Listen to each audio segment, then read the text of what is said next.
We are here again for another episode of the Best Damn League Show, full stop. My edgy alternative name for it, just because it's about English language, isn't it? Our guest for this one, joining me and Peter, is going to be Fearless, who is the coach of the GX Academy team, one team called GX Pride, who has not only just won, it's actually perfect timing to have him on. I did actually ask him before they won. They won the LVP Summer, and they just won the Final Four. So actually, at the moment, they're the champions of the Spanish Regional League, basically. And well, we'll just start there. Welcome to the show. Well, congrats on winning. Congrats on winning, Fearless. Thank you very much. I'm glad we could finish the year on a win. I'm very happy for all of my team and for the Giant X fans, and I'm very glad to be here. I will point out, though, he is actually not Spanish. He is Portuguese. So just imagine, see if you can see this with me, guys. Imagine Benedict Cumberbatch shaved his head and had a Portuguese accent. All I'm saying is, has anyone ever seen him in the same? Do people ever tell you that, Fearless, that you look like him a little bit? The guy who was like Sherlock and Doctor Strange. Does anyone say that? Not really, but a few years ago when I first joined Spanish League, I had a couple of people, including in Korea when I went bootcamp with the Giants. They would tell me I look like Johnny Sins. I guess I think that's a compliment. Okay, I was going a different angle on that, but okay. Fucking hell, okay. Fair enough. Okay. Well, okay. That certainly would be an alternate universe that the guy had lived in and experienced other things. Okay. By the way, what do you think about that, though? I mean, you're someone who's coached. Listen, you've actually won the Super League many, many, many years ago when it was a much smaller league, etc. What's it like to win now? I've heard, like, if people don't know, the Super League is but basically like the second best ERL, right? Super competitive. Yeah, I think we have a lot of great players. Even teams won EMEA from Superliga. The last one that I can remember was Heretics. Me has it with Vodafone Giants.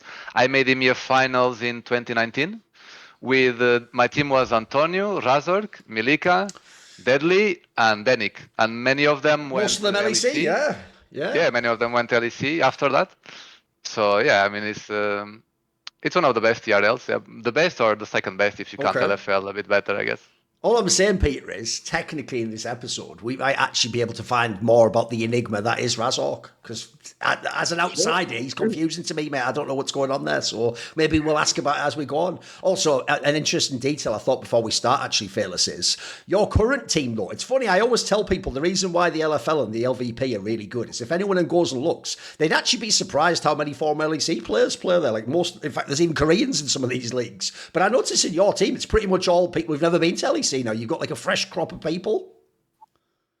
Yeah, and none of them have been to LEC. I think many of them are either for the first time as well in LVP. For example, Bad Lulu from top. I mean, he's the first time in LVP, but I guess he played in LFL before. Feisty was here one year already. Feisty and Laspar both are Koreans. Feisty was here the year before. I beat him when I was in Guasones. Okay.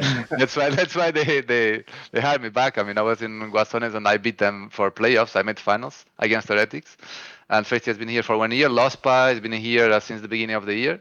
Both are Koreans, but Lospa, for example, speaks very good English, for example, because he lived in Miami a few years. So he is a Korean, but he adds a lot more value than you would expect. Yeah. You know? No, I fuck with that. He's the daywalker. He has all the strengths and all the weaknesses. I love it. Right, okay. And also, he's the only Korean, I guess it doesn't apply to that joke about, like, you know, on Reddit, they always say that if someone speaks English, they're worse at, like, Jace or whatever if they're a top laner. Like, it's that meme about being Korean, being better. Okay, let's get into it, though, Fearless. So, obviously, we always let the guests start the show. So, what is good at the moment in European League of Legends? What's good? What do you like at the moment? So in LEC, what I don't like usually from LEC and even LCS is that I think it takes a long time to grow fan bases, right? And even though the leagues are franchised, I feel like there's always clubs joining, new clubs joining, and old clubs leaving. Sure. And I feel that doesn't benefit League of Legends that much because I think you need time, many years to grow a proper fan base, right? So I'm happy, for example, that for the LEC, that an organization such as NAVI that has been in many esports before. I mean, I know NAVI from Counter-Strike, for example, and I don't even follow Counter-Strike that much. So, and I'm happy that they can join the LEC and they represent basically a region within Europe, a different region within Europe, right? It's not Western Europe, it's Eastern Europe, and I think that's good for the LEC, so we can attract more fans from different places. Okay. Sure. By the way, maybe expand a little bit more. When you say like normally it's like organizations coming in and joining, it like do you think it's important to have like the really famous orgs like Navi? Do you want more like big brands to be in League of Legends? Yeah, I think naturally, right? I mean, that's kind of the point I was trying to make. I think, for example, brands like CLG, TSM, they were so big and they disappeared. Sure. I think that it hurts League of Legends, right? I think there is no doubt about that. So I'm happy that for the LEC we have such a big horde such as NAVI, you know. And for example, I'm happy that the club that I am in right now has many years, including in LEC and outside LEC as well. Sure. And the club still survives. The fan base is growing. So I'm happy there are more clubs like mine that still stand the test of time. Yeah, no, for sure. I mean, just because you've started with the LVP angle, obviously, you know, long-time EMEA watchers know all about like Giants, Movistar Riders. I mean, I guess it was Bad Lions back in the day, but various things have combined now, and you know, there were a lot of. I'm missing one. Who was the fourth? There was a fourth team, the one that Arome played on. The one that Romain. Arome. I can't remember the name of the team. There were four all the time. Back in like 2017, 2016. There were Kick. No, Kick is Portuguese. Yeah, Kick's Portuguese. Keith, KYF, yes. Those are gone, I think. No. Yeah. I mean, it's good that some survive, and you know, some. It's a shame that some don't, but yeah, obviously it's great for Navi that Navi are coming into the league. Obviously, they have a really interesting approach towards roster building. The only problem is, from my perspective, is that they didn't really get to start on the best foot. Not even in terms of results. I mean, in terms of exposure. I think maybe one of the benefits for Summer Split is that it was so fast that they could like sweep it under the rug, you know, and then start their new generation next year. But definitely, it's been interesting seeing how they've approached it, right? Because obviously, if rumors are to be, well, I mean, I think it's been publicly said, but they already picked their first player that they wanted to build around, and their coach. There's a bunch of people, yeah. They've just signed the Rock as their coach, and like they brought in Relec, who's a really promising up and coming jungler. But that was something that was decided like right from the start that they were going to. This is our franchise player. This is how we're going to build. So it's good.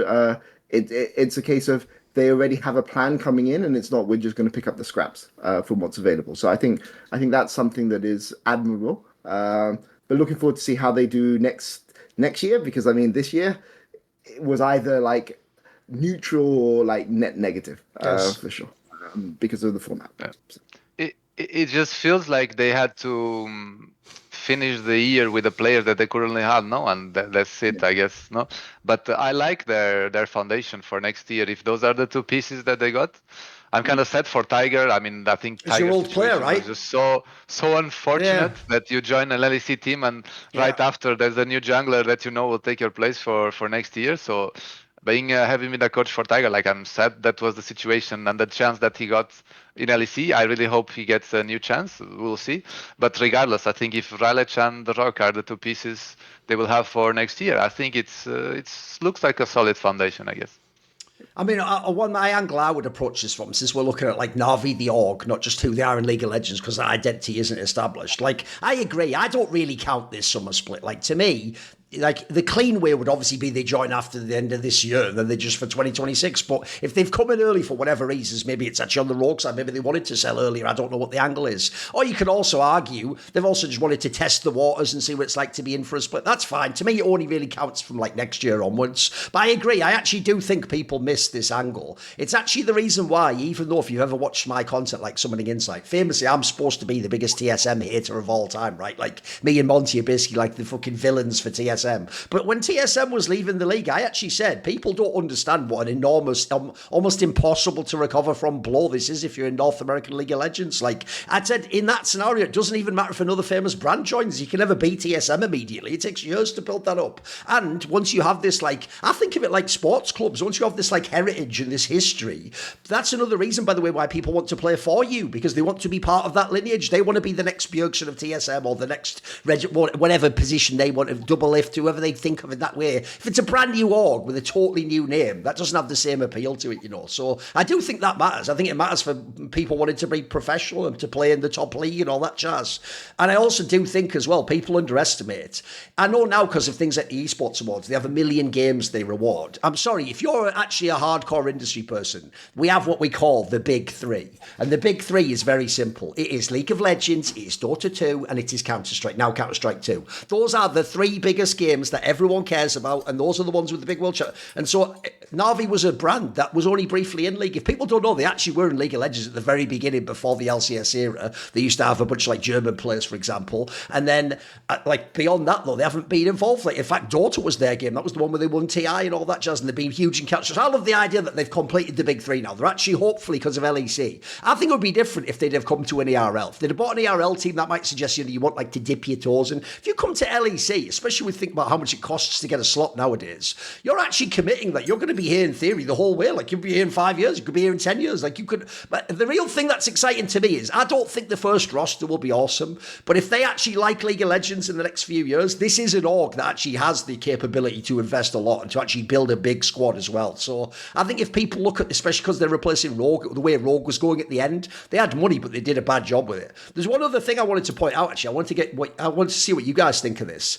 I also think, because I actually agree with, by the way, the best thing for any franchised esport is to have the biggest endemic esports brands within it. I actually still to this day think the biggest mistake of the Overwatch League was it was a bunch of teams you've never heard of because they made them all rebrand. That was the dumbest thing. Like, they still think in their brain, calling them like the London Spitfires better than it being Cloud9. Cloud9 brings your org all that history and that fucking, you know, credit and the association. So to me, I actually think in the future, I hope that, like all these deals you've seen the last few years in LEC, that even if an org themselves doesn't, like maybe they don't know League, a different massive org that's not currently in League of Legends, I hope at a minimum what they consider doing is doing this thing where you just like buy the branding or something and you let someone else run the team. Let someone who already knows League of Legends, maybe from an ERL or a smaller org, let them run the operations side and scout the players and coach. But you just buy the branding basically. You pay like 58% of the slot or whatever, you know, and then you put your name over it. Because the best thing for League, by the way, collectively, this is why you do franchise leagues also. When you do a franchise league, everyone in the franchise league votes whether you get to join or not. If people don't know that, and I know some fans aren't aware of this. If you're another org and you hear someone like NAVI wants in, you say yes immediately, mate. Like, there might be smaller orgs, I won't mention them, that might have more money, but you might not want them for other reasons. You want all the big names in. You want in America, you want, like you say, you want all the classic. You actually even want ones that people think are a joke. Like, you'd want FaZe and Optic in again if you could have them in. Like, those are massive fan bases. Like, there's a cross pollination there. So I agree. I think in general, aside from this particular roster that wasn't very good, there's no real downside to NAVI joining. I actually see lots of upside. I think it could be awesome. Do you want to go first, or should I, Phyllis? You can go. Go on. What do you think? No, I mean, I think it's really good having these orgs in. It's also good when they're. So, like, one of the things about TSM at the end was it was kind of because, you know, I never liked TSM. I don't enjoy interacting with any of their fans. I found the mega toxic and like in every single interaction, basically they basically how should I say this in a nice way? Fucked over my team for like literally no reason, just because they could in an off season for an ego battle. But you know, having TSM in the league was good, but having TSM in the league being a good team is good. Right, because then it's more fun to like, because nobody wants like one of these big orgs to be in the league and then just be like a shadow of them for themselves and like investing the same amount as Immortals and things like this. You know, you want a team that's coming in and like you want them to be good, but not too good, because if they win, that sucks. You know, you want them to be good enough that they come fourth every single year or like second every single year in like the most unpleasant and unpalatable way possible. You know, preferably to use a football analogy, you know, getting scored on in the 98th minute of extra time and, you know, things like this every single year. That's the best way from my side. But no, I think it's very good having these endemic teams in, you know, and I think even if you took, since we've mentioned it, you know, like even an org like TSM coming back under new ownership might be still a boost for whichever league they decided to join, despite my personal distaste for everything around TSM. But yeah, like NAVI, they've dip their toes in for League in the future. I'm really interested to see what they do around it. The big thing for me, which will tell me a lot about what Navi's long-term plans is obviously their best player this year has probably been Adam. But if they've signed the KC Academy head coach, there's a very good Ukrainian top laner in KC called KC Blue called Mainta. And he's good enough to play LEC. The interesting thing to me when I watch his off season is to see who Navi's top laner is going into next year, and that will tell me a lot about the long-term direction the org sees for itself. And would also obviously be just great branding to bring a Ukrainian player in if you're NAVI, the Ukrainian org of esports. Yeah, of course, absolutely. There's a good point there. Yeah, I mean, what I like about Navi, like besides being like a great brand from other games, right, and that gives us a boost to the LEC, is the fact that being on the RL for so long. And also having made finals with a team called Guasones, when nobody gave anything, they put us like basically 8th place or 9th place, and all the players that I got were players that other teams did not want, because we played so little. We basically just got the leftovers from everybody else. Okay, full LVP teams, full LFL, full everybody. Nobody wanted my players. Okay, and we still made LVP finals. So what I'm trying to say is, I think there is a lot of talent in ERL. And I think I'm glad that when teams do try to get talent from there, because they recognize that there is talent, instead of just recycling old names, just because they have a Twitter following or some kind of past titles. Nothing against being a veteran or being a long time pro, like Faker, for example. Faker deserves a lot of respect, but it is hard to keep that competitive drive for so many years. Not many players can do that. So after a while, I think just the level just drops down. And I think instead of just recycling players, I'm glad that teams take a chance on young talent and give them chances that they deserve. Yes. I also do think as well, one thing that's changed in esports, as I've observed it over the last 10 years, is if you went back in time 10 years and an organization was like a multi-game organization, like a lot of them are, actually there wasn't usually much like crossover. It wasn't like because someone was a fan of CS, they'd be a fan of the League of Legends team. That's because back then, teams just had like what I call like passive engagement with their fan base. They didn't really like actually go out their way to build fan clubs, to stir the idea of like slogans and because of that, I actually think it's the opposite now. I do think I have seen, it actually started, believe it or not, like in games like Counter-Strike with the Call of Duty orgs. They were the ones who somehow managed to get the Call of Duty fans to watch CS. And I would think like, what? But it's because they really had like ultras who were like Optic fans or FaZe fans or whatever, and it was doing all the FaZe up and all that fucking dog shit. So I can tell you that does exist in the modern day. So I actually do think people like Navi will actually cultivate a fan base that's more than just like how good their team is or whatever. I think they will actually be able to activate people who had like a slight interest from Counter-Strike and other games to check in on what the league's doing because they're just fans of Navi the org. Like that's a real thing in the modern day. And actually, that's the positive of what people at the Karmine Corps have brought to the world. Like actually, I think people are following their model. You don't have to like it. It's like what I said about TSM, by the way, you don't have to like TSM, but you look at the approach they took. I tell you what, they captured that kind of an audience 10 years ago. They did have people doing the shouts in the crowd and all that stuff. Like that was actually like a big deal. So yeah, no, in general, I like the point. Okay. Right, Peter, what is your good point? What you enjoyed? So my good point about the LEC is to give an org credit, which I give org a lot, but to give a player credit that I haven't given that much credit to this year, which is SkewMond and G2, which is, okay, sure, G2 finished their season against SK, which, is kind of a gimme. But the thing that I want to highlight about this is how ruthless they were against SK and how they basically, especially the first game, I think they won in like 25 minutes or something, right? They literally didn't give them a single shot. To me, it's good that I'm seeing a G2 which is 4-0-8-0 at the end of group stage. I think they basically kind of only let their focus drop maybe in like 1 or 2 games, which is a good thing because people will say the meme about G2 is always they're gonna drop a game to like some garbage team at the bottom of the league, but they've basically given other teams basically nothing. And I think a lot of that has been on SkewMond, right? Because Caps is is the best player in Europe, right? Like in the history of Europe. But let's be clear, like there have been games where Caps has played in regular season where he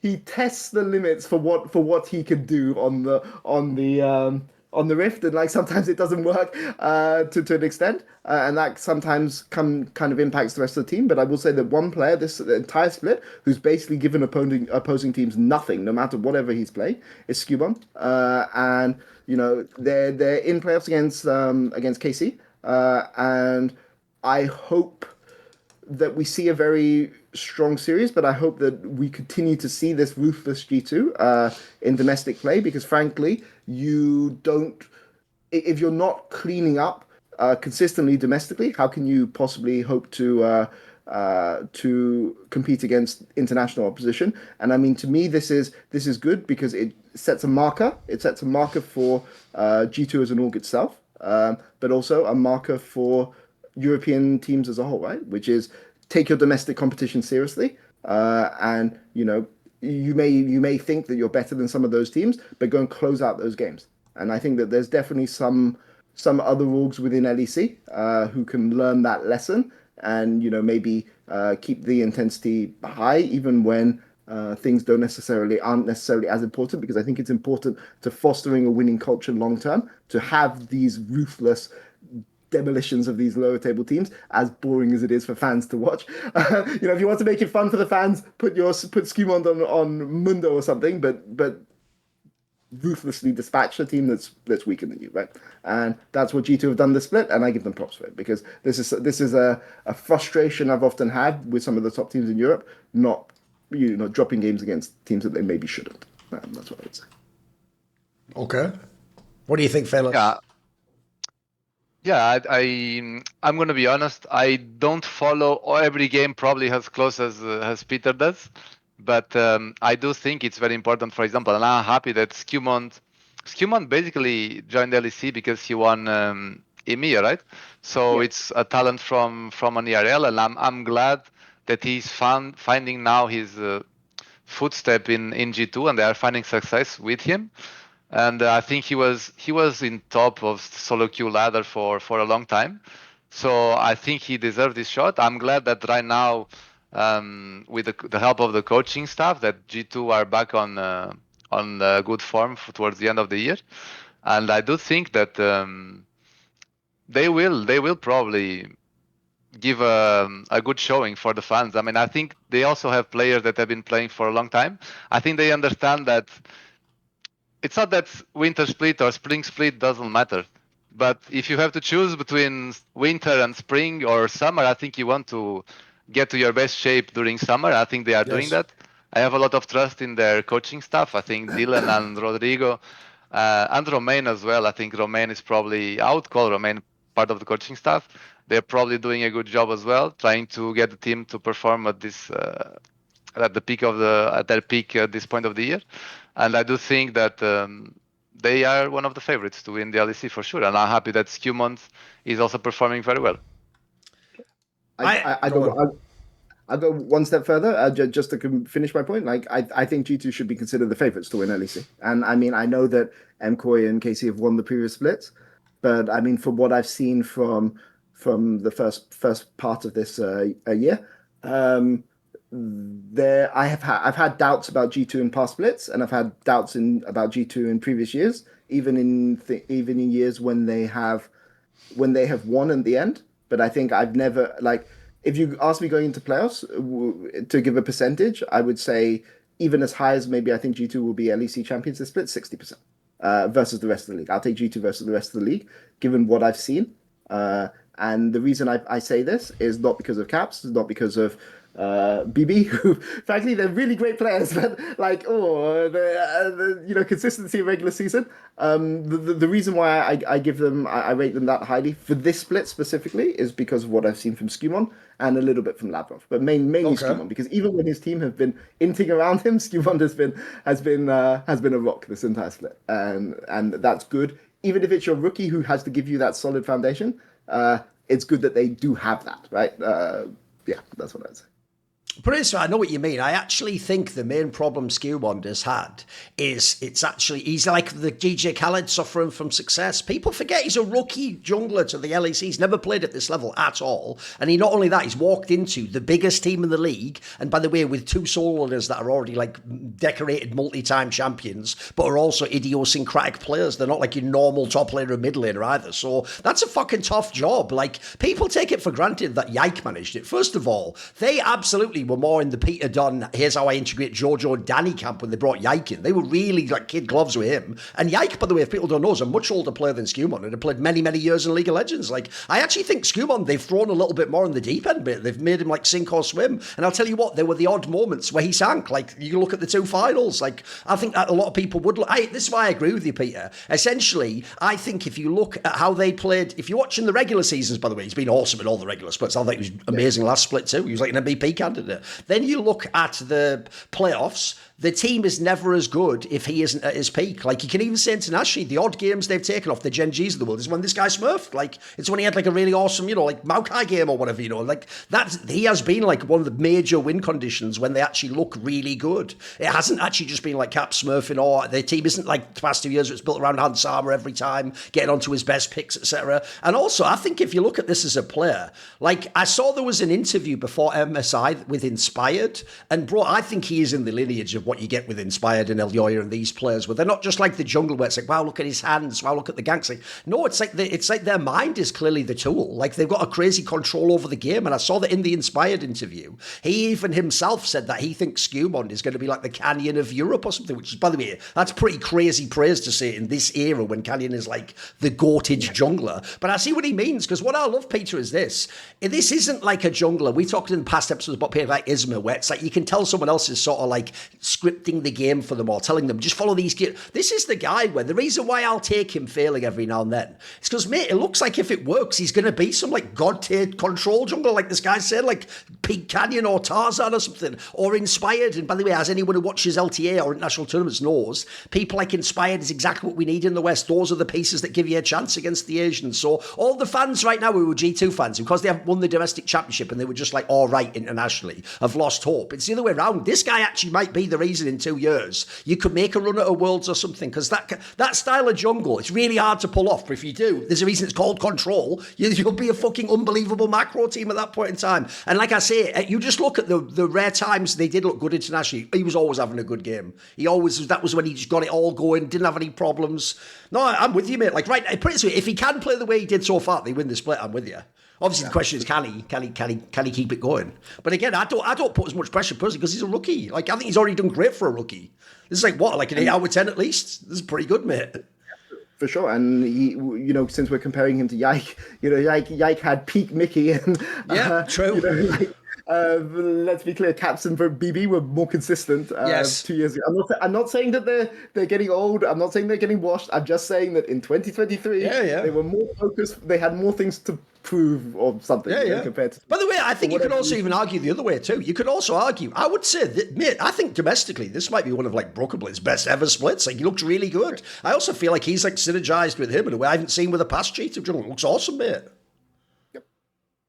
Yeah, I think you touched like a great point in favor of SkewMond, which is, first of all, he's a rookie, and second of all, if you want to compare SkewMond for Yike, because both of them were rookies, I think you touched a good point, which is Yike basically play with Mickey X, which is a very experienced support. And looking at him play, he's so aggressive that I'm sure he would basically lead the team all the time. So probably what Yike had to do was just follow, right?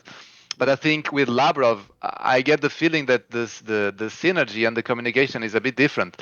So if you come there as a jungler and your support maybe is not that vocal, and you're playing with Broken Blade, Caps, and Hans Sama, and you need to take control of the game and make the like all the decisions, I feel like it's hard. So probably they need a time to grow. Because I think one of the most important things is not about doing the best call, let's say, but it's just about being on the same page. And if players are not on the same page, they can look bad, for example, and the fans or the people that are watching might think, oh, this guy made a mistake here. But in reality, maybe that play would have been good if they were just all on the same page, So I think it's a distinction that we need to make, and I'm glad that they are finding their footing in terms of the communication. I don't know how they are doing right now, but yeah, I think they are more on the same page, and I think if everyone is on the same page, everyone can shine a bit more, and everyone will look better, so including him.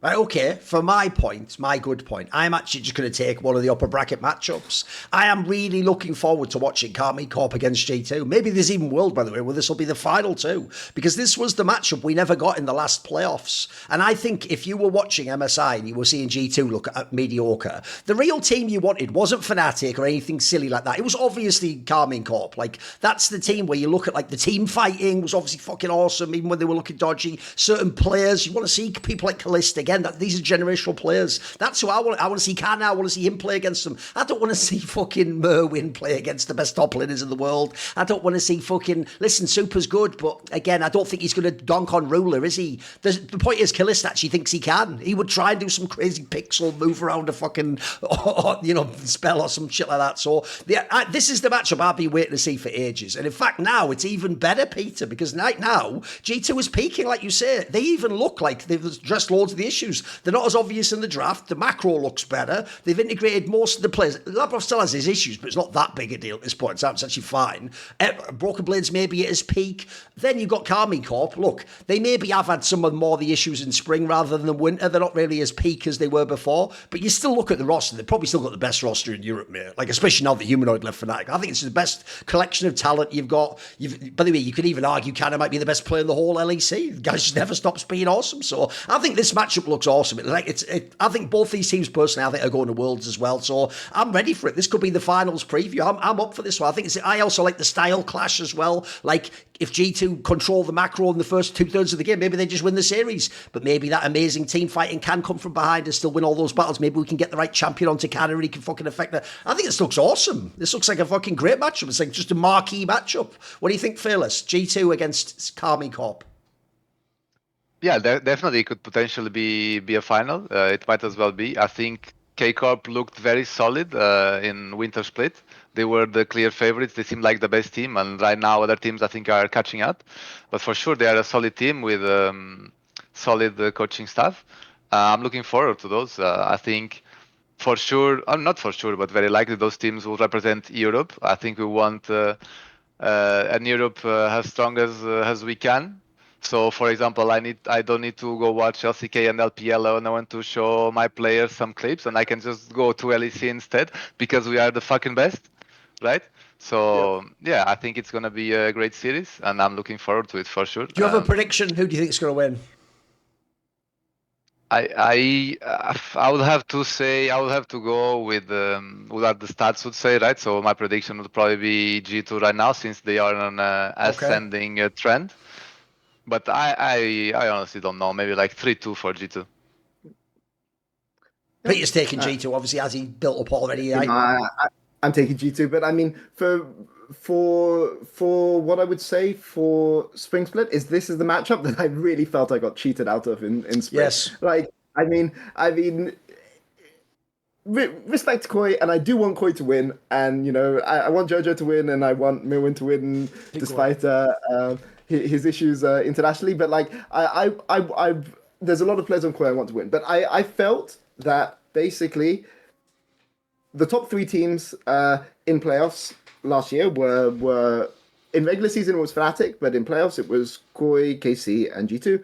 And KC couldn't find a way past Koi, and it forever left you with that what if, well, what if we'd had the KC versus G2, and this is kind of the way to write a line under it, right? Because we got to see the matchup in winter, and then that kind of leaves you wanting more. You want more of that best of five. You want more of the narrative, and we got a format that resulted in them in us not being able to see it. The only slight thing that I feel is a shame, and I hope that this is just what it looks like publicly, but it looks like KC have some internal the Niski and Vladdy stuff, you mean, right? Yeah, the Vladdy stuff, right? Which I hope is just nothing, and I hope is just like people making a mountain out of a molehill, because I don't want to see this be 3-0 to G2. No. Like, you asked me out of the two teams, which team do I want to see succeed more? I'm obviously going to say KC, because you look at where the team that's invested in ERLs, I may like SkewMond, I may like caps, but like frankly, G2 don't even have an ERL team, they don't and have have one. never taken ERL seriously. And frankly, I would love to see them lose just so they have to rethink about whether they should have an academy team in the future. So it would give me nothing more, would give me more pleasure than watching KC wipe the floor with them. But I mean, frankly, I go with what I see in front of me, and frankly, KC did not look good against Vitality. A couple of weeks ago, they look on the outside like they have some internal issues. But now we're into playoffs.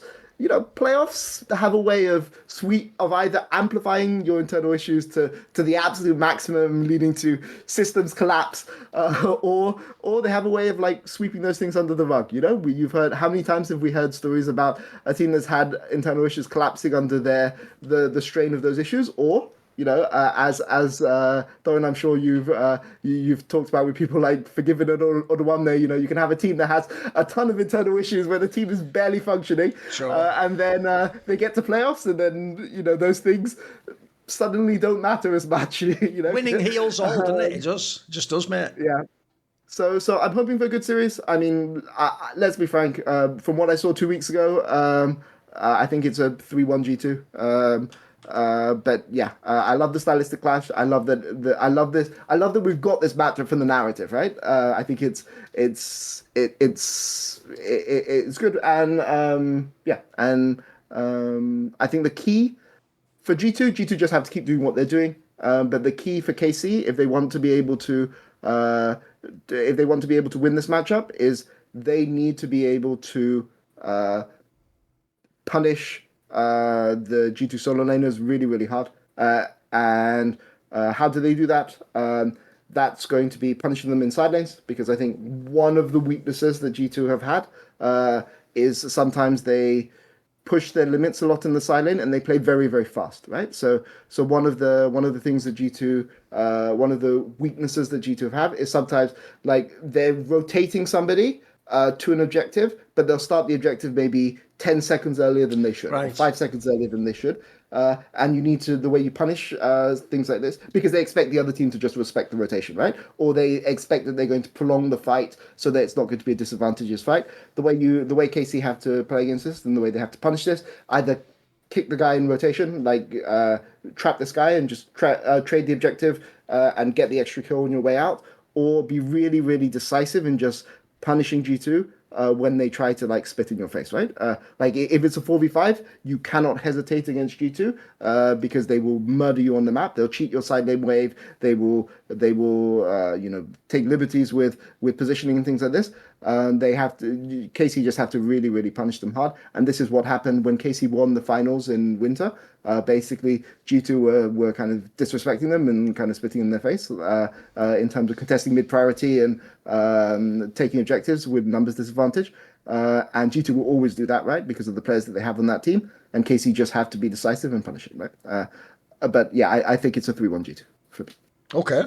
I also think it's just a really good look for the league if this is like an awesome back and forth series and really high level. Now, speaking of collaborations, which look really good, how about this shirt that we now have where we worked with Into the AM? We did a collaboration, and as we've done it classy. We didn't just brand it all LFN everywhere. We're doing it subtle. What we're doing is this just has themes of LFN stuff. So obviously we do that show, The Four Horsemen with Richard Lewis, where we're trying to like battle the demons and dragons of esports. And so this t-shirt is actually like a cool night guy battling like a huge fuck off like Game of Thrones-esque dragon. It's pretty cool actually. And also I will say the material they use for this is really soft. Like unironically, in the future, even if they don't sponsor this company, I would buy more shirts from them. Like it feels really, really lovely even after you've washed it. So if you want to support us, obviously shout out to Into the AM for sponsoring us anyway, but this particular shirt actually will also signal you're interested in potentially future collaborations because we'd like to do more with them. So you can now purchase this collaboration shirt.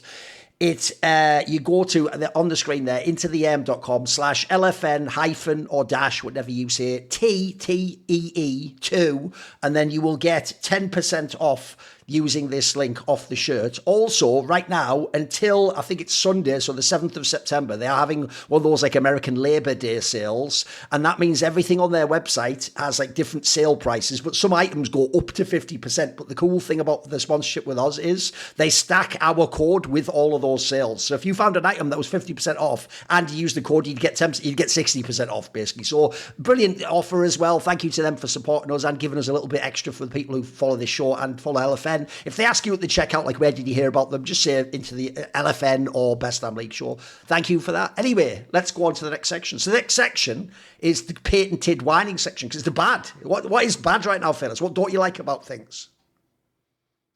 Well, not so much specifically about the LEC, for example, but having struggled as a coach in terms of I realized that having individual goals is so very important, but I think our method of practice that we have right now is not that great, because at the end of the day, we play basically full games.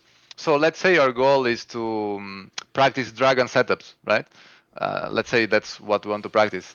In reality, if we play full games, it's so hard to just focus on dragon setups, because maybe the early game goes bad, and then how do you practice dragon setup with that? So I think the bad that we have right now is that we basically don't have a good system of practice as sports clubs have, for example. Because sports club, if you want to practice something, like the key to being good at something is basically repetition, right? Repetition, repetition, repetition, repetition. And basically playing every day 5 scrim games per day, I don't think that's the most optimal and efficient way to improve players and teams. So I'm glad right now that, for example, that we have practice tools. I think soon teams will probably start to experiment on it. I have seen some teams do experiments on it as well. And I think with that, it can improve. I think the first teams to actually get that well will probably get slightly boost in terms of their practice, I would say. In terms of, so it's been about 14 months since I was working full time as a coach. So I don't know exactly what the practice tools, how they've changed. Have they introduced a way that you can put like 10 players with a set amount of gold, at some point in the game to set up a dragon fight or something, or is it just the same as the tools? I do think that right now, I think you can do that, because I think practice tool was just about individually. You could only go practice tool alone. I think that's not the case anymore. So I think teams will probably start to see what they can do more with that. I think it's so hard to do that in the middle of the year, because you already have your systems, your routines, right? So you don't usually change things like that. But I think for next year and for the future, I think we'll see more and more that, and maybe having team partners, or maybe teams using their academies, for example, to do certain routines. Because I think at the end of the day, is like I said, I think the key to being good at something is repetition. And I do see value of playing full games, because at the end of the day, that's what you're going to do in official. You're going to play full games. But if you want to improve on something specific, which might be the case, right, then playing full games is definitely not the way to go. So I think the optimal way to practice should be a combination of both, I would say. Yeah.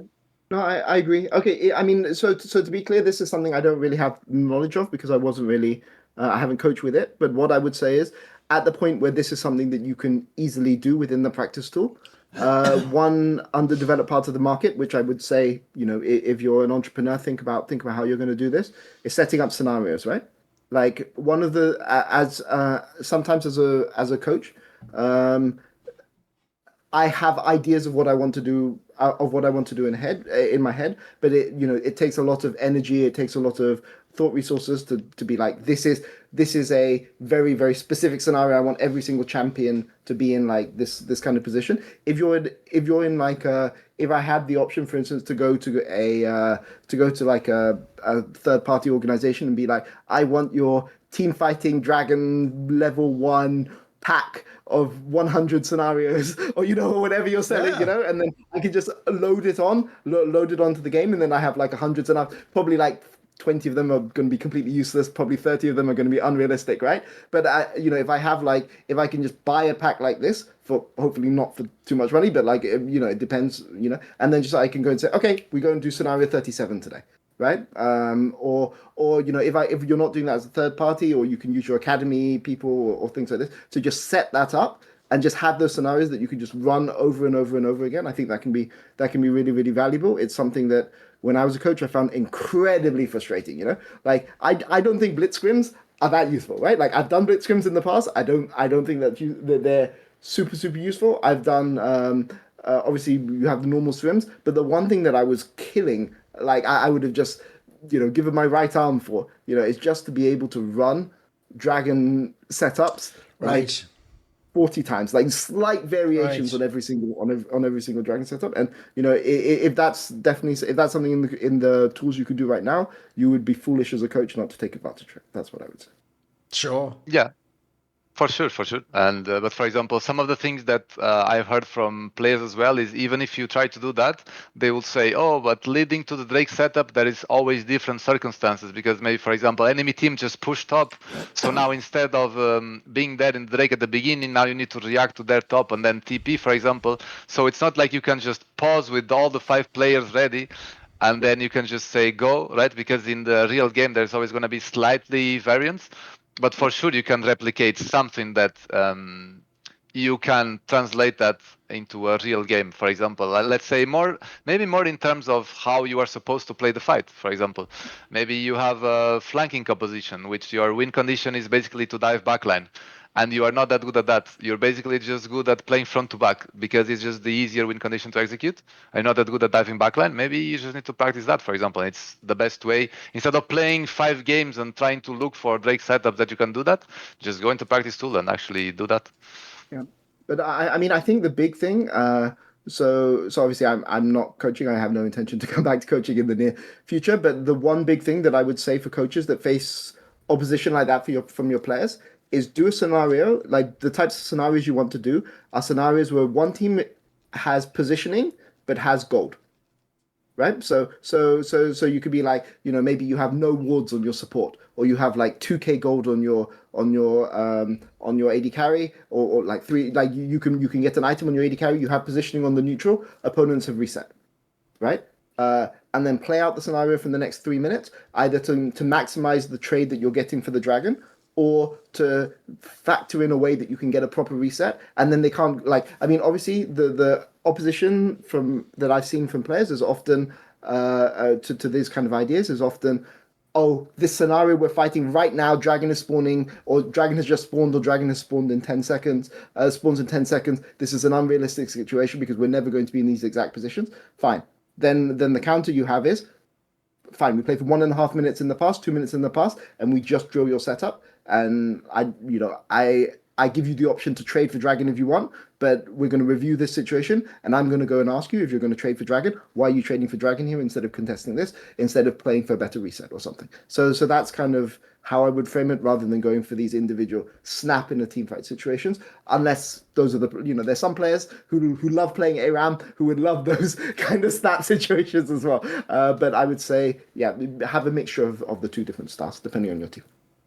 I do think that this is like a good topic because essentially right now people still just do old school practice, which is you just play an entire game, often against an opponent who has no clue what you're preparing to do. And so even if you were to give your team a scenario, like we're going to try not to be too aggressive on lane here and just play from even if you do that, it's not really the same because the opponent doesn't know that that's what you're trying to practice. Like he's not going to maybe respond the way you want him to. So I do think there are a lot of areas from other sports and other forms of training methods that could be used in League. Like I'll give people a really obvious example. One of the reasons why I was so shocked when I came into League of Legends that it took so many years for Riot to make that individual player practice tool where you can use the dummies and do all the abilities, etc., is that would have been for individual players. Obviously you're talking about for a team, but for individual players that could have leveled people's baseline mechanics up years in advance. If you think about things the most classic example ever is a modern day fan will never understand why an insect looked unbelievable because every single fucking Lee Sin player who's above fucking platinum can do a Lee Sin, can do an insect, he can do the insect kick. Everyone can, because now everyone's had 1 billion games of practice to do it. But if you could go back in a time machine and give everyone in 2012 the practice tool, they would have all been doing it within a year. Because think about, just to practice it, you have to get into a game, be the jungler. So by the way, we didn't even have role lock back then even. You have to negotiate with your team in the lobby to be the jungler, get into a game, get to the point that you have the ult and all the other shit. Then you have to, and at that point, you have to be able to pull it off off and do it. So you might in a game get to practice it like 2 times or something, or once, or it might not even be an appropriate moment to do it. Meanwhile, in the practice tool, you're just already there and you're doing it over and over and over and over again. And so essentially the muscle memory is immediate. So I would say it's the same concept with teams. Like I always say to Peter, I feel the most sorry for coaches of all the esports in League of Legends. Because in Counter-Strike, you have like the timeout that you can choose at any point in time. You have the split between the rounds anyway, where people can think about what they're doing again and reset their idea. League of Legends games are one entity that grows from the beginning till the Nexus explodes, and the coach doesn't have any input after the game begins. As soon as the players finish the draft, that's it. The coach just has to hope everyone understood what he was teaching them. And I always tell people, you're not actually doing what a fan thinks you're doing in the VOD review. You're not actually telling them, in this exact scenario, do X and Y. What you're trying to do is teach them the decision making, so that when they're in a totally different scenario, they know, right, in our team, we play, aggressively around the objective or whatever. They already get that. So that the idea is when they get a totally different scenario, they can process it, but on the same page. That's the tricky part. In fact, I think one of the most underrated things that a fan, if a fan could really listen to every VOD review, the really shocking part isn't that like one person's an idiot, one person's smart. It's when 2 people who are smart have different ideas about what they should have done. And the problem is in the moment, they can't go, whoa, time out. What are we doing here, guys? What's the set? Like, it's just happening. It's just happening. So if you have the guy who's aggressive and the one who wants to play more back, you're in trouble unless they accidentally get on the same page. So if you're looking at like practice methods that could help you, yeah, these are obvious ones. If you think about any sport, by the way, probably the most shocking one, but I get it, these are young players who want to play the game and have fun even if they're pros, is League of Legends and most esports contain almost no drills. Every team sport I'm aware of in the entire history of sports is full of drills in practice. And I'm sorry, even if you're literally if you're like fucking Yamin Lamal, you can't say to the Barca coach, I'd never do like a bunch of that. There's no corners in the game, boss. I'm not dribbling around that. Like you get kicked out the team, mate. You have to take that seriously as well. Like to be a pro is that you actually do take these things professionally and you apply yourself in the practice. And even if you do a scrimmage, by the way, where they have it, you have like 2 teams and you split like the reserves or whatever. You don't just take it like it's fun. You play it like it's a real match because you're trying to test yourself for practice. So like there's a saying someone said years ago, which is, in an ideal world, the way you practice is how you're going to play in the actual game. So you're never thinking, well, this is just a scrim or who cares, I would do it different. No, you're doing it now to show that when you get in the real game, that's how you'll do it. And I know what you mean, Peter, because the most obvious tech I would have asked Riot for 10 plus years ago is a concept that they had actually in the original StarCraft. It's not an esports concept, sadly, even though I think for esports is the most important one from a game dev, which is please give us the ability to start games from replays. Imagine if scenario like you're saying, Peter, you could just keep loading up an actual like scenario from a game you played, like maybe a scrim or a match, and you could say, right, we're going to actually fight that dragon out again. Let's go right back to where we were again and play it out. Not the idea that you do this every time again, but like you're all going to train your like instincts basically as to what we do when we're in this scenario. Whereas the same scenario, if you had to do that in the manual way at the moment, you'd have to wait for the game to end and then go, guys, if we're ever in a game like, oh, fucking hell, no one remembers that, mate. You may as well delete that at that point. That's gone. That's just gone in the way. The next game's going to start. It's going to be a totally different laning phase. You're never going to be at the exact same objective with the exact same setup. As you say, Peter, the other key thing is with the exact same amount of gold and the gold on the right carries and the other comps that with all the factors that you need to train people how to like do it by mass drill, you'll never get in a normal scenario. So I actually do think that's really big. I'll even throw in finally another reason why I think things like drills have more value than people realize is if you actually do them with intention, if you do them with focus and you're doing essentially one of the secrets that a lot of people miss about competition, which is you're visualizing. You're actually visualizing yourself correctly doing what would happen and how the opponent would react. And then when you get into the scenario, the hope is that means you don't feel like it's new. You feel like, oh, I can sort of like swim in this water. I can navigate. I actually have a sense of what I should do now. I'm not just completely lost. And so I do think to this day, as much as people bang on players for having bad macro or objective control, it's like, mate, we have a very, very scuffed way of practicing these things right now. Essentially, we just do it occasionally within a game. And also, if you're just playing a normal scrim, what if we really do just stop the lane in 10 minutes? Like you can't, what is that player then supposed to go, wow, I should die on purpose 2 times now to make the dragon set? That doesn't work as practice to me. So I agree. There's so many, by the way, I think that this conversation is wide open. There's so many more things you could even potentially do. I'm sure there's plenty I've never heard of that someone could come up with. Yeah, I mean, I think this is the biggest disconnect, I think, between what fans think coaches do and what coaches actually do. Because, I've been assistant for many good coaches. I've sat in on scrims. I've done. I've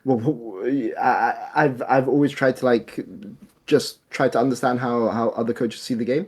And I will tell you that the best coaches aren't telling players, aren't the primary job of a coach is not to tell a player what to do, it's to teach a player how to think. Yes, and sure, that there you doesn't go. mean you can't have enough game knowledge to go and say in laning phase you should have stacked this wave into crashing this, right? But I would say that 80% of your job, because of how league is and how coaches can interact with the team once the game starts, is about just teaching your players shortcuts that they can use in game and teaching them how to reason in a rational way that isn't going to piss everyone off in your reviews and is going to lead to a structure in games that people can shortcut to when the pressure's on, right?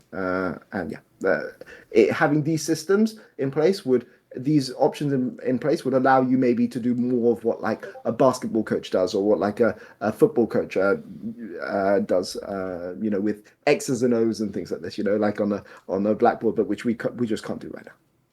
Yeah, I do agree with what you said. I will just add that I think the older or the more veteran or the better, let's say, the players are, the less you can tell them what to do. But for example, if the players are very young, for example, like 16, 17, and they are still trying to learn how to play the game as a team, those players, maybe it's a lot easier to actually tell them, hey, here you should do this, you should do that, right? But for the most part, and for example, for my team, I have 2 Koreans. One of them was in Gen G Academy. The other one was in KT Academy. He could have been in T1 Academy. I have players like Ferret that have been playing for a long time. He went to Worlds already. So those players, like, I don't tell them what to do, right? Because I'll just look silly. They'll just argue with me back. Even if I could be right, they'll just argue with me back. So I think the most important thing is what you just said. You can try to teach them like how to think, but also you can just try to tell them, hey, the most important thing is just try to be on the same page. And that's it, just try to find systems that you are on the same page, and if you do that, then whatever call you have, like, you are good enough to make the right decision, so whatever call you have, then it's going to work because we're all going to be doing the same thing, right? Yes. So basically, yes, you're not supposed to just tell them what to do, right? Yeah. Even though, I mean, some coaches might try to do, but I think it really depends on the players, to be fair. But this way, I'll give you a quick example. I would say one of the best examples, even though I'm picking him right now, because actually it might be counterintuitive, his team's not doing very good, is Striker from BDS. If you watched BDS the last 2 years, I always said they were the most obviously coached team because the way they did those objective setups, I can tell you will never just drop 5 players in and have them play that way. That implies to me, Striker had taught them all, like you're saying, Peter, how to think about the objective setup. Like, this is how we work together to set it up, and this is when we like sack the fucking lane and we forget this skirt. Like, players on their own in a solo queue game wouldn't do it like that, bro. Like, you might not like other aspects of the game, but it was clear that like they were on the same page. That's the success in coaching for me. For sure. And I think that it's, to be clear, like, we're not saying that you can't have no game, like, you have to have game knowledge because otherwise your authority to, like, be the mediator in these situations, like, it's just, is gone, right? But I'm not saying that you can't have game knowledge. I'm saying, like, game knowledge isn't important. Game knowledge is important, right? But what I'm saying is that a lot of the times fans will tell you, I can't tell what a coach is doing. And that is crazy to me as a coach. Like, I can tell you exactly how a striker team is going to play. I can tell you exactly how a Tabe team is going to play. Right? I know Tabe is like doing a fuck ton of work behind the scenes before anyone's Legends, right? Because obviously now everyone knows, right? Because the title with some like lower tier org, right? Because I can see the objective setups are done in a certain way. The way that the support jungle plays together and plays a part, right? The way they play the 2-1-2, the way they play the 3-1-1, the scenarios that they will do a certain type of movement, I can see as a coach, it's super, super obvious to me, this is a Tabe team, right? Like, if you like took the nameplates off, I could go and see this is a Tabe team. If you told me this is an LEC team, and then I'm watching it how how Lavrov, well, I don't know it's Lavrov, but I'm seeing how their support and mid are moving together through sides. I can see, okay, this is obviously BDS, right? I'm not saying it applies with every single team. There's some teams where players have a little bit more freedom to innovate within a certain system, right? Like, for instance, G2, their structure is a little bit less strict than BDS, right?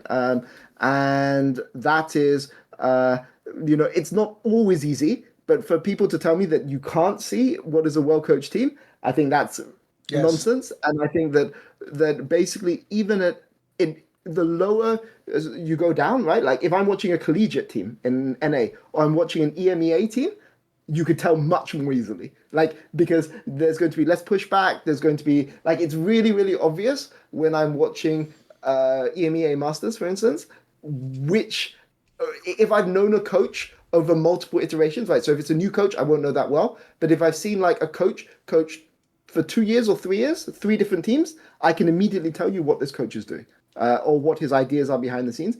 And that's why like it frustrates me a lot when people say, "Oh, you don't know what a coach is doing," because it's really, really obvious. It's just your knowledge isn't good enough to know. Yes, and that's Sorry, that's just one of my pet peeves. By the way, this is actually the area though where people say that slogan, Peter, that triggers me. Where they go, "We shouldn't practice as much as LPL and LCK. We should practice smarter, not harder." But then they just play the scrim still normally. It's like, no, practice smart is like this. Is the idea that you make it more efficient or you tunnel in on what you want to practice instead of playing a whole game. In that sense, by the way, if the West ever does master any like techniques and tools, you might be ahead of LPL and LCK for a while. They might not adopt that approach. They might just brute force it and just play the 5 games in a row, whatever they do. So yeah, I actually think it's an underrated area where if I was an org, I would invest in this area, mate, and try and find people who have innovative approaches and different like coaching aspects. And it's also another reason, by the way, without bringing up a whole separate side topic, why even though I get to this day that everyone's battling each other within their regions, there's a reason why you need to have other teams that are also your actual scrim partners. No, it's not, they didn't scrim yet, they are scrim partners. They are there to help you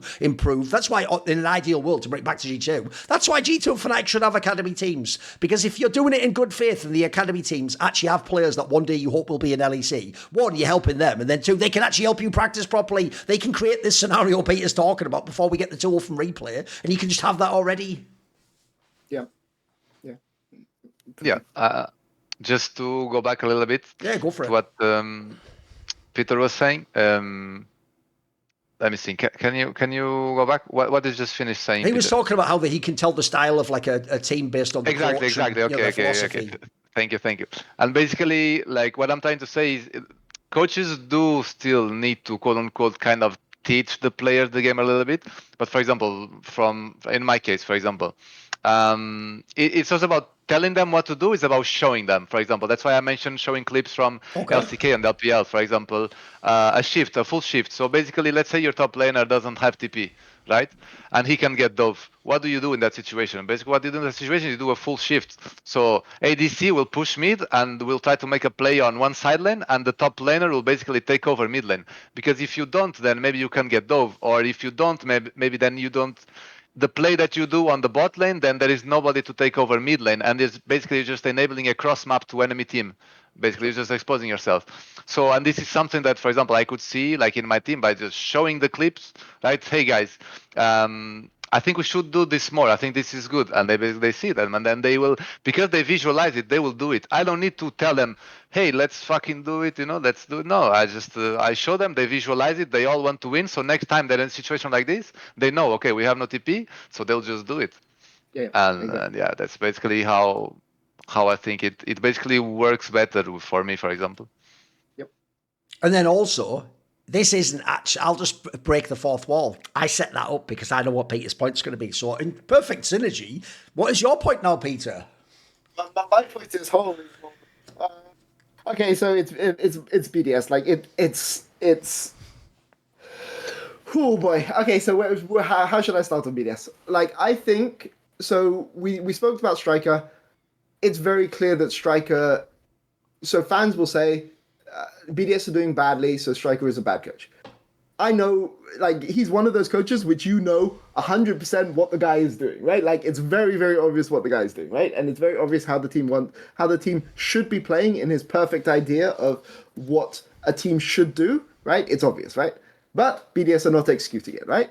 And I mean, for me, at some point, this must be a discussion about it's either personnel, it's either about recruitment, but I think that basically it's not acceptable for BDS to lose in the way that they lost to Heretics if they're serious about going to Worlds, which is what everyone in the org has said, like from the players to the staff, right? That this year there is a year that they want to go and challenge to go to Worlds. I think that there are people on this team who are probably perfectly nice people and probably maybe they can succeed in other systems. But within a BDS system, there are at least 3 people on this team who I think are playing for their careers, like in this playoffs. And if they lose to GX, probably shouldn't be in the league. And I'm gonna say this in the most explicit terms possible, right? But Paris in particular, right? Like Paris is this guy, hype rookie, was coming into the team, was coming into the team with G2 were rumored to be interested. There's a lot of people interested in this guy. This guy was clearly talented at an ERL level, and he clearly can play at LEC level if you watch him at ERLs, right? But he can't play on BDS, right? It's clear that like the way that this team is functioning around him doesn't function, and like to me, I've talked about SkewMond being like a really hype rookie that was doing a really good job. For me, Paris is playing for his future in BDS. It doesn't mean he's never going to go to the LEC again. Like there was a support a few years ago called Zoelis, who basically went into LEC, dropped down, hasn't managed to find his way up. I think Paris is good enough to play in LEC on a different team. But basically, to me, if Paris has a bad series against GX, there's no way he should be on BDS next year. And there's other players on this roster as well that I think should really, really have a look in the mirror about and think carefully about what they want, what this playoffs means to them, right? And the other player that I'm going to call out is Rooster, because frankly, like Rooster is this guy who is really, really hyped player from LCKCL, comes into the league, has a lot of hype around him, similar hype to Thanatos. I don't think he was as good as Thanatos, but the hype is that he is very similar to Thanatos. And then he comes into a series against Carlson, who is like, most people don't even think he was a top 5 prospect for Heretics, and he gets destroyed by Carlson. I mean, like that is just like unacceptable for somebody who's supposed to be a prospect, who considers themselves to be on a team that should consistently compete to go into Worlds. And this is part of what playoffs is about, right? It's about showing that you need that you have the desire and you have the potential to be like a really, really strong player. And I don't want to like set up a witch hunt against any of these guys, right? I'm not saying that they can't succeed on a different team, but clearly that if BDS lose this series to GX, and heck, even if they beat GX and they get destroyed in the next round, there's a lot of people on that team that should consider the next 2 weeks as playing for their careers. And that is like this matchup. It looked like against Heretics that they didn't. They were not playing at a level that is an acceptable level for a team that is competing to go to Worlds. And yeah, so that's what I'm going to watch. I'm going to watch closely for BDS going into playoffs, because clearly something with the way that the team functioned in previous years just hasn't worked this year. Some of it I'm sure was down to Shio and Labrov not being there, but obviously we talk about BDS, we talk about Striker. There's a system. Then he hasn't been able to implement his system with another group of players, right? And at some point, you have to think about roster swaps, right? And we, as coaches and as analysts, we don't like to talk about those kind of things because people always overreact. But this hasn't been an acceptable performance this entire year, let alone this split. That's what I was saying. Yeah. So I haven't followed every BDS game to the detail, like probably as much as you did, but I know very well from the beginning of the split that I saw a big red flag already. And I'm seeing right now the champions that they played, and I see 3 victors and 4 failures. And I know that Striker needs to have the knowledge to know what a good draft looks like. And what kind of drafts win games, right? I mean, you just need to watch mostly LPL, but also LCK. And I remember a draft at the beginning of the year where they just drafted Victor Aphelios, and then enemy team just played Jarvan Rumble into it. And I'm like, okay, it's already lost. I don't need to see more, Yeah. And I'm seeing that they have 3 victors and 4 Aphelios. So I think probably a part of what is making them not have so much success is, I would say, draft. Now, draft is a combination of basically your choices, but also there's a lot of preparation in the days and weeks before because you need to prepare the champion pools. So knowing that or assuming that Striker knows what a good draft looks like, I think there might be problems, for example, in terms of champion pools. I know how it feels like when your player really wants to play something and you try to push him in a different direction, and then maybe there's like conflicts there. So yeah, I'll be looking forward to how they will approach draft, for example, the series against GX, because I think draft is so important. That yeah, I mean, basically you could get 5 players all of a sudden that don't play together for, I don't know, 1 or 2 years. If they have a much better draft, they will win. If they have a similar level to a team that has been practicing for a long time, like, it doesn't matter. I think draft is so important that yeah, and that's something that I think, at least from the game that I exemplified, is not something that I think BDS have been doing very well, I would say. At least remembering that Jarvan Rumble game, picking Victor and Aphelios, and also it's 2 champions that want to scale. Like, I think you need proactivity, you need to play early objectives, you need to play the grubs, you need to play Drakes, you need the early tools to fight. And yeah, I think the players need those tools, and if they don't want to play those tools, then it's a problem. Yeah.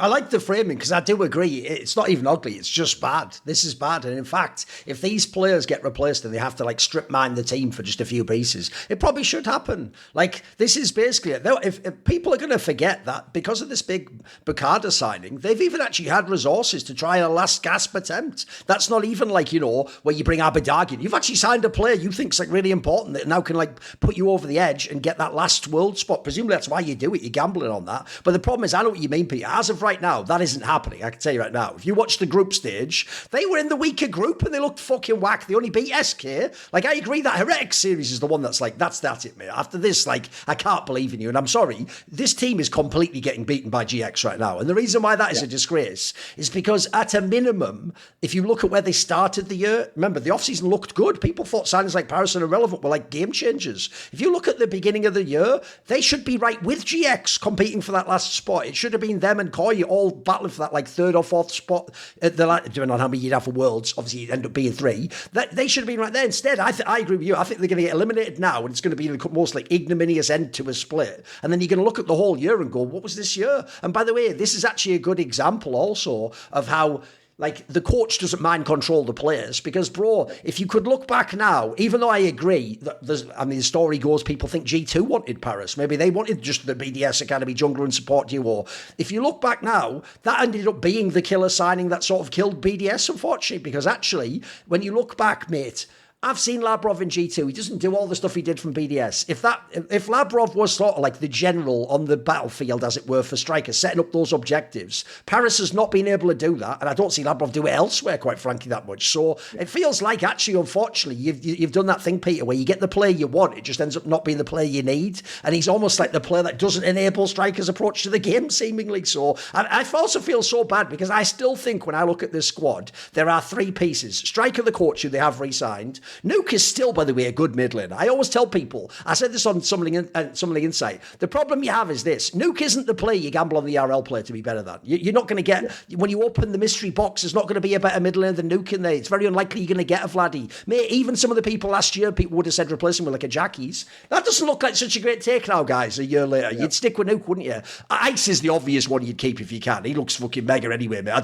That guy just has some crazy mental. I don't know how he keeps playing. He plays no matter what Paris does, no matter what they do at the objective. He just plays the game. This guy's a true pro. So you've got good pieces, but it's going to be so wax. I'm with you, Pete. I think they're going to finish fucking like 8th to 9th place or whatever it is. Like, or 9th, yeah, 8th, the 7th to 8th place is going to be their final finish, and that's way too far from Worlds. I need you like 1 game from Worlds or something, you know. Yeah. And like, you know, they're kind of locked in to next year as well, because once you've paid 200k for Bukada, like, you can't like. It'd be a bit silly after like 5 series to chuck him in the bin, wouldn't it? Yeah, exactly. So the off season. So, you know, the season's not over. I think I can see a world where they beat GX. You know, GX in playoffs are not quite the same as GX in regular season. So I can see a world where they beat GX. But honestly, like, if you ask me to compare their performance now, I think that they're just going to lose to GX, and then there's going to have to be a lot of thought going into next year. And to be clear, like, I'm not saying Striker should be fired, right? Like, I think BDS need to think about how they go about recruiting players. Okay. Right, but it's clear that this is a coach that has actually done a lot of good for your org over the years, and he's clearly like competent, right? He's been competent at ERLs, he's been competent at LEC, right? Like, it's just clearly something was off with their recruitment next year, and if they're smart, instead of just scapegoating people, they will try to find what was wrong with their recruitment and make those changes moving forward. But we have to see, maybe next week they've beaten GX and we're here saying, oh, what a great performance this was. But yeah, I just don't see it. And I think that at some point we all know roster changes happen in the off season, but let's be clear. The context going into this playoff series is the players know it too. And now you're going to see people playing for their careers. And that's when you really see, like, this pressure is the most pressure you will ever face as a player. And then you really see what players are really made out of, right? In these kind of situations. And that's the context you should watch this GX versus BDS series going into, because it will tell you a lot about what should happen this offseason. Right, for my bad point, I'm going to make it's a bit of a meta point. It's not about the team, it's about how people perceive this team. It's going to be about MKOI. I actually think the expectations around MKOI, this split, are so off. It's like people are too burned by what they did internationally, where they were kind of a bit whack at MSI, and then even though everyone thought G2, so G2 was the team that was actually not bad at EWC, MKOI just did fuck all basically, except beat Americans. And by the way, I'll just put this out there, Spanish guys, that win over Cloud9 is aging quite poorly. At the moment, like, they're giving out free wins like fucking samples in a supermarket, mate. Like, that doesn't seem as cool anymore. That was a good NAVI moment. Bro, they're getting the work given them by disguised horse. Like, you know what I mean? Like, that has aged badly. But I think this is the problem. You have to remember how the year went. So at the beginning of the year, a lot of people had the hype because of Jojo. After winter, everyone was out. They were all like, Jojo's a bust. This was the wrong signing, and the team's actually not that good. It's like they've got some players, but they're not going to be a contender. When they came in the spring, people forget they weren't even supposed to win the split after the regular split. In the playoffs, they had the crazy globe. Even then, by the way,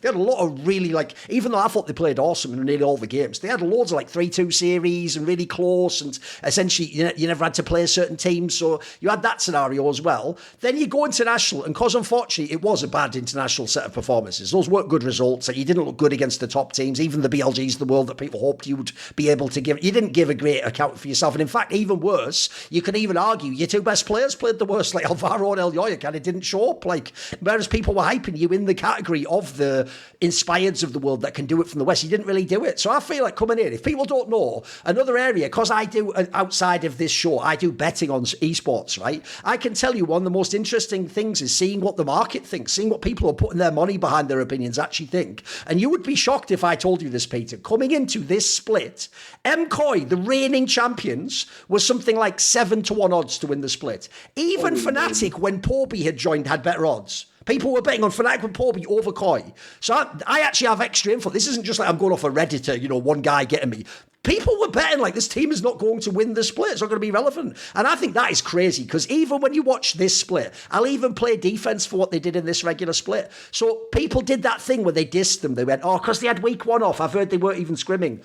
Bro, do you want to know who I would take the umbrage with on that is? Do you know a team called Anyone's Legend? They were destroyed by the international fucking tournaments, bro. They never ever recovered to this day, and they're like not even a contender at the moment to win the LPL because of how the international break took them, and they had to instantly play. I don't even blame the coach of MKOI. If you really did give people a week off or a few days off afterwards, mate, I think it was probably the right move, because it doesn't matter. All you had to do was get out this group and get to the playoffs. Then you're going to play all the same fucking top three teams anyway for the world spot. One, I don't even mind that. Then two, they obviously lost the series against Karmine Corp. Mate, I can tell if you hate Flame on that, you didn't watch the game. That was mad winnable. Like, remember, I've just told you, I think Karmine Corp has the best roster in Europe. They have some unbelievable, like, generational players. And MKOI's right there every time they play these squads, mate. In fact, I even think MKOI has that quality I actually love in sports, where you almost are doing some bullshit unicorns of love vibe, where it's like you bring people into your type of a game. You make it like a fucking scrappy game where it's not about just having the more better hands or whatever. You win based on like style, strengths, etc. And they're fucking so good at matching up with all these teams. So to me, I think it's crazy, because to me, I have them as a world's team. If I was going to pick someone to fail, it would be Fnatic. It would maybe G2's just looking good in their groups. Maybe KC has the problems with the players. Of all the big names, this is the most obvious one to make the world's boys. In fact, I'd even argue, well, can't this team be in the final and win again? Can't they be the LEC? I don't see why they can't be. Maybe people wouldn't pick them as the favourite. Well, they could be champions again. So I feel like people are actually sleeping on MKOI. They just think I think people are trying to write it off as like spring was a fluke, and you had a good whatever. You have one good week or whatever. I don't get it, because I'll also finally say this: if you only look at the big names that weren't good in the international break, you'll miss that. Here's the really good news. people like Jojo actually were fine. People like Super were totally fine. The lesser names actually, the floor of the game was pretty good. So I have to say, I think I go the other way. I say if you're an MKOI fan, this is the split. This is the split where we actually like fucking get our respect. We go to Worlds and actually we can be good this time. You don't have to give up hope for this team. What do you think, Fearless? What do you think of MKOI? And like I said, some people apparently don't fuck with them, mate. Yeah, I do think MKOI they definitely could and should make it to Worlds, and I think they have the talent to do it.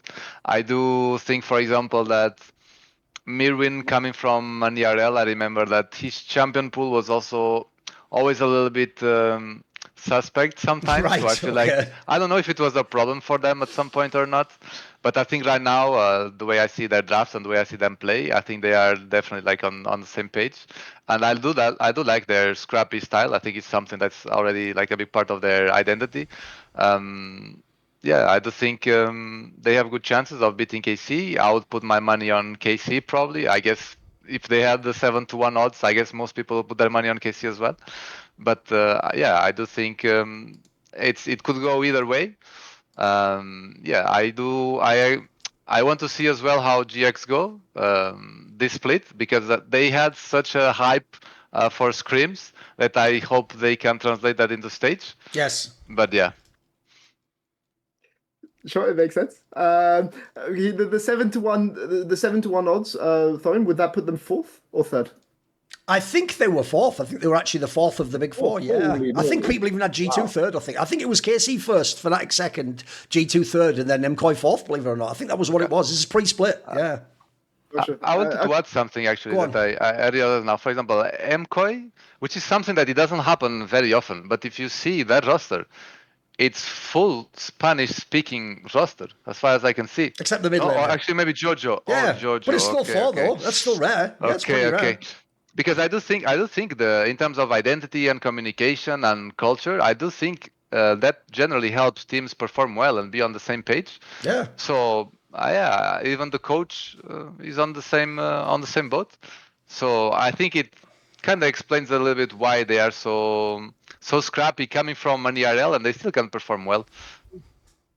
Yeah, I mean, I would say that Jojo culturally is he has a lot in common with approach to with scrappiness. Yeah, scrappiness. I'm trying to find the nicest. Late for work, you know, all the jokes write themselves. A Spanish organization. I think that's the nicest way I can probably say it. But look, I think Koi are in a really strong position. I think that the big thing I would say about Koi is I always trust Koi to perform when they're under pressure. Right, and there's a lot of players on that team that I think are big game players, and it's natural that they should take a break going into summer. And I think what G2 have done, this is one of the reasons why I think it's been so impressive what G2 have done so far. When I was talking about G2. Because they've basically hit the ground running and look much better even after like playing non-stop for all of that time. But you look at some of the other teams that went to Worlds, so they went to MSI and EWC. AL had a really big fall off. FlyQuest are so far ahead, frankly, they can do whatever the fuck they want. And same with Gen G. So like those guys don't really feel the kind of pressure. But even you look at a team like Furia, Furia have in Brazil had like a massive fall off, right?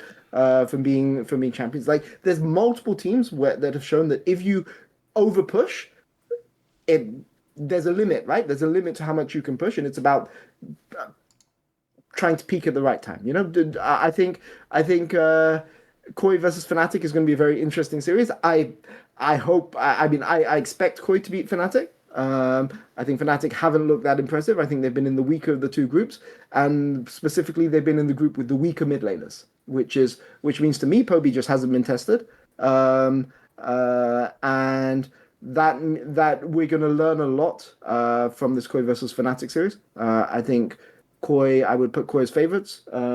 I think that if this was in a regular season, maybe Fnatic would be favorites, but I think in playoffs, I think I would back Koi.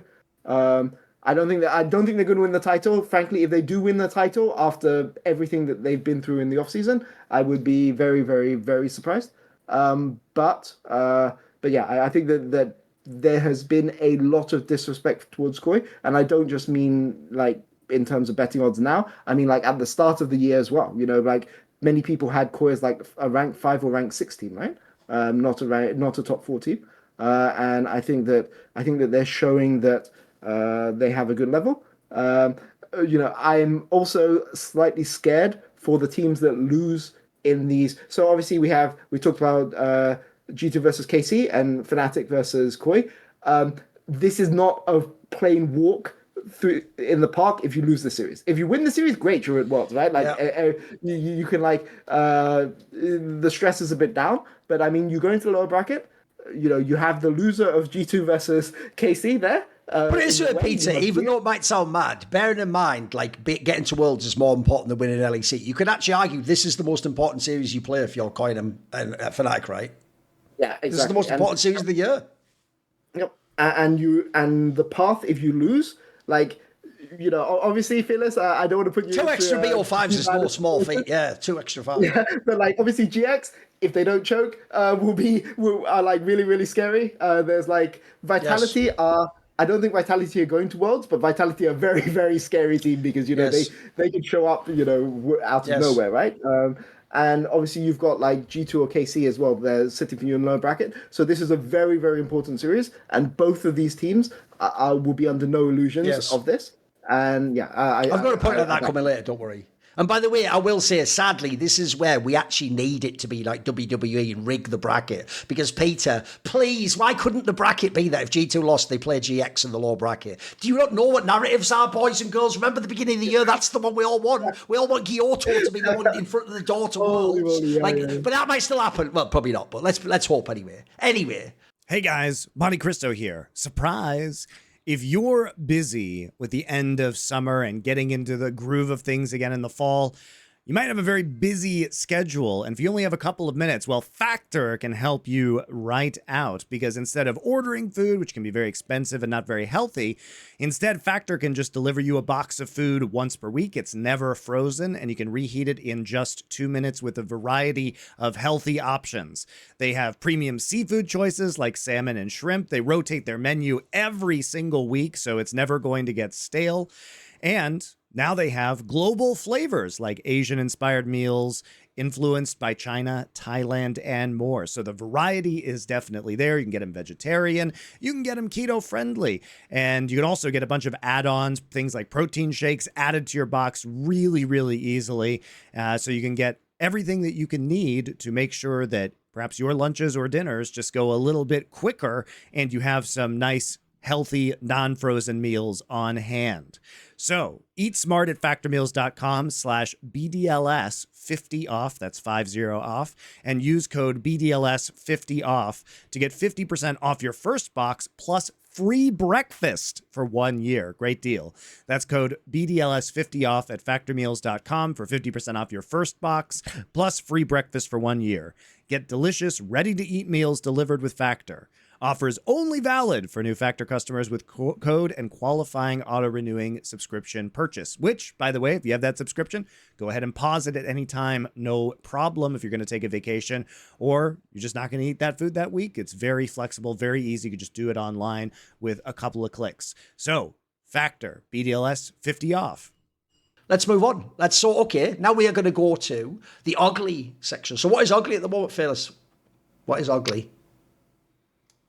So for ugly, I decided to bring the topic of the LEC format, because I remember back in the day when there were tournaments like IEM. Sure. And I don't know if it's just me getting older and whatnot, but I feel like the hype that I have right now to watch the LEC is not as much as the hype I had to watch those tournaments where teams meet international teams meet international teams. I think that's something that's missing, that has been missing in League, because the only tournaments that we had is basically MSI Worlds, and now we have the EWC. And I also think that if you have 3 splits, it basically you increase the frequency, and when you increase the frequency, you basically reduce the interest, I would say. So I think, and also like this format that you just play a couple BO3s like NAVI, for example, and then you just don't play no more. Basically, your season is over. Yeah, for me, the format, I think it's not the best. By the way, do you actually have like would you take like LPL or LCK format and bring it to the West? Would you want us to do a similar thing to them? Yeah, actually, they have something new as well, right? It's like they are playing for the whole year, like a big league. No, and then there's pauses, but they basically continue to play. It's No, something new as well, right? they split. So the top half of teams only in the second half of the year, the top halves of teams only play each other, and I think it's called the Ascend group and Yes, the Nirvana. uh, yeah, Nirvana group. So basically, they split the league, and the top 8 teams play in one league, and then the bottom 9 teams play in the other league. I think for LEC that's probably not doable because this a lot lower number of teams, so it's just 10 teams. But I would like to see at least not 3 splits. I think that benefits nobody. I think having only 1 split as well is probably also not optimal because with only 10 teams, I don't think you can have a league like soccer, for example, where you can just play throughout the whole year and every team plays each other for 2 or 3 times. I think with other 10 teams, that's not doable. But something like 1 split or 2 and then some international tournaments, I think that would be probably like the sweet spot, I would say. And I don't know what I think about BO3s or BO1s. If we have BO1s, we complain that LCK also has like BO3s all the time. So I could see both. I think it's definitely, if we're gonna play international tournaments with BO3, I think we should probably keep them. But yeah, I think the three split format, I think it's just not good. Fair enough. Yeah, I mean, I'm just on the format. Like, the format's bad when the LEC commissioner comes out and basically says that they're not running this format ever again. Like, it's really, really Yeah, bad. that's actually historical precedent, mate. They normally never do that. Yeah. Respect him for doing it, but I mean, you could tell that there's been a lot of like multiple teams have talked out about it. I mean, what I would say about this format, yeah. They've somehow created a format where we don't get to see any hype matchups. We don't get to build any storylines. We've got best of 3, but like we have so few storylines from each week. Like, so we do the show every week, right? And I've only got like 6 games to talk about every single week, even though they're best of 3s. So there's not that many storylines to follow. Obviously the format is bad. They shouldn't do this format again. What I would say, the thing that you've suggested in the past, Thorin, about like some kind of NLB, this is something that I was thinking about this format over the last couple of weeks because we had a break last week.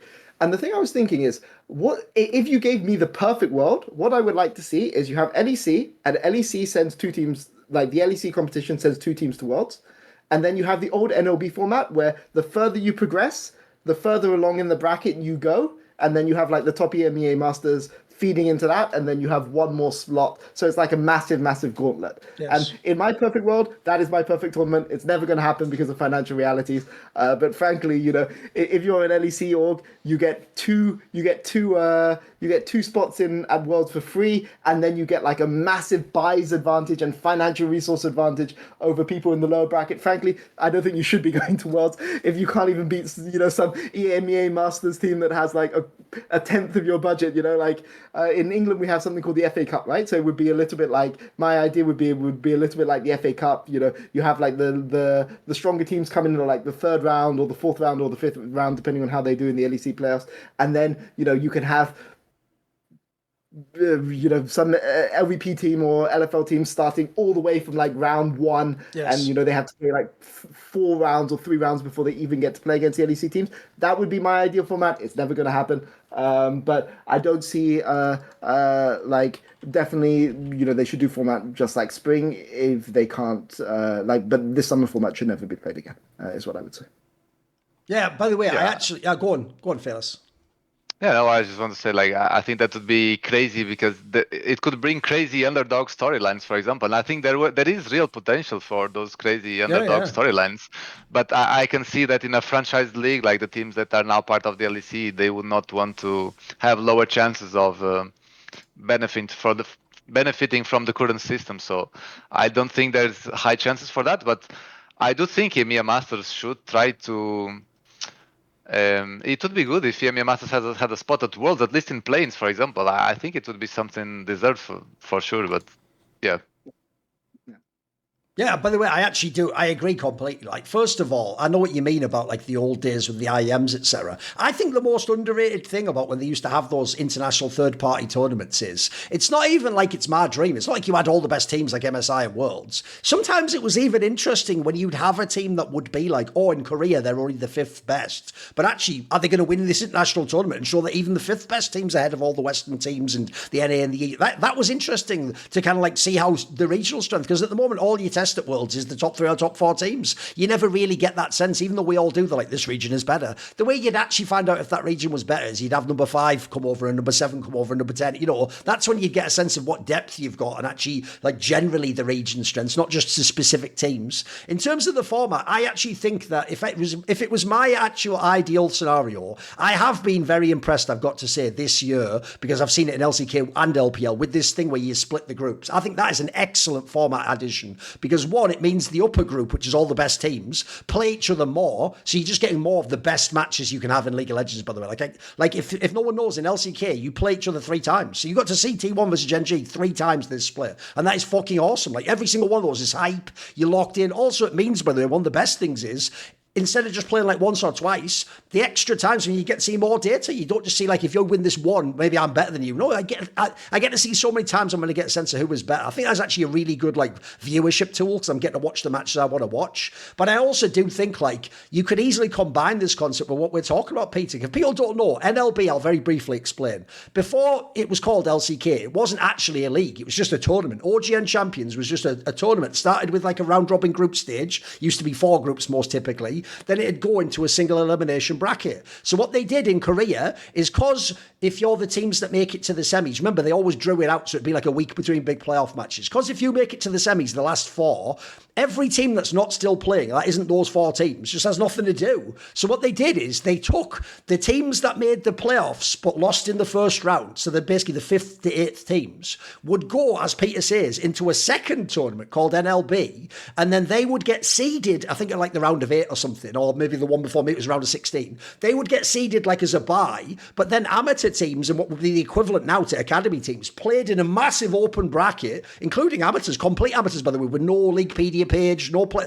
They would play and then they would go through, and every now and then you'd actually have talent and players would come through that. And because they got to actually play against a real OGN Champions team, not a team you don't know, you could see, oh, there's something here, like that guy's actually going to be good. Or actually, on the other side, by the way, here's probably the part that Peter didn't even actually stress. You also get to see which ones of the pro teams are frauds, because you actually get to see, like, wait, they like were 5th to 8th in the OGN, but then they lost in the first round to this other secondary team. What the fuck? And suddenly you'd have to ask that question. Well, the reason why I would also want that, by the way, is because you know what? I do want people like SK, BDS, NAVI. I want you to have to go and play Los Ratones and fucking Nordies. So I want you to play those teams now and actually show me if you're better than Karmine, Corp, Blue, because I don't know if you actually are. In fact, isn't that right now what everyone who's Los Ratones fan is kind of desperate to find out? Is like, it's all well and good to scrim, but like in a real game, would they ever beat those teams? Would they beat SK?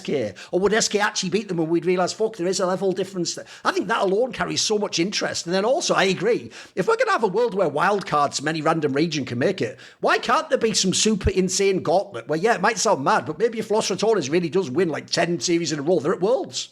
Why is that insane? Why can't they be a playing team? By the way, people always forget this. You are aware, God himself didn't come down and go, I grant League of Legends status as a sport and you must only ever do things in a manner that is blind and not at all biased.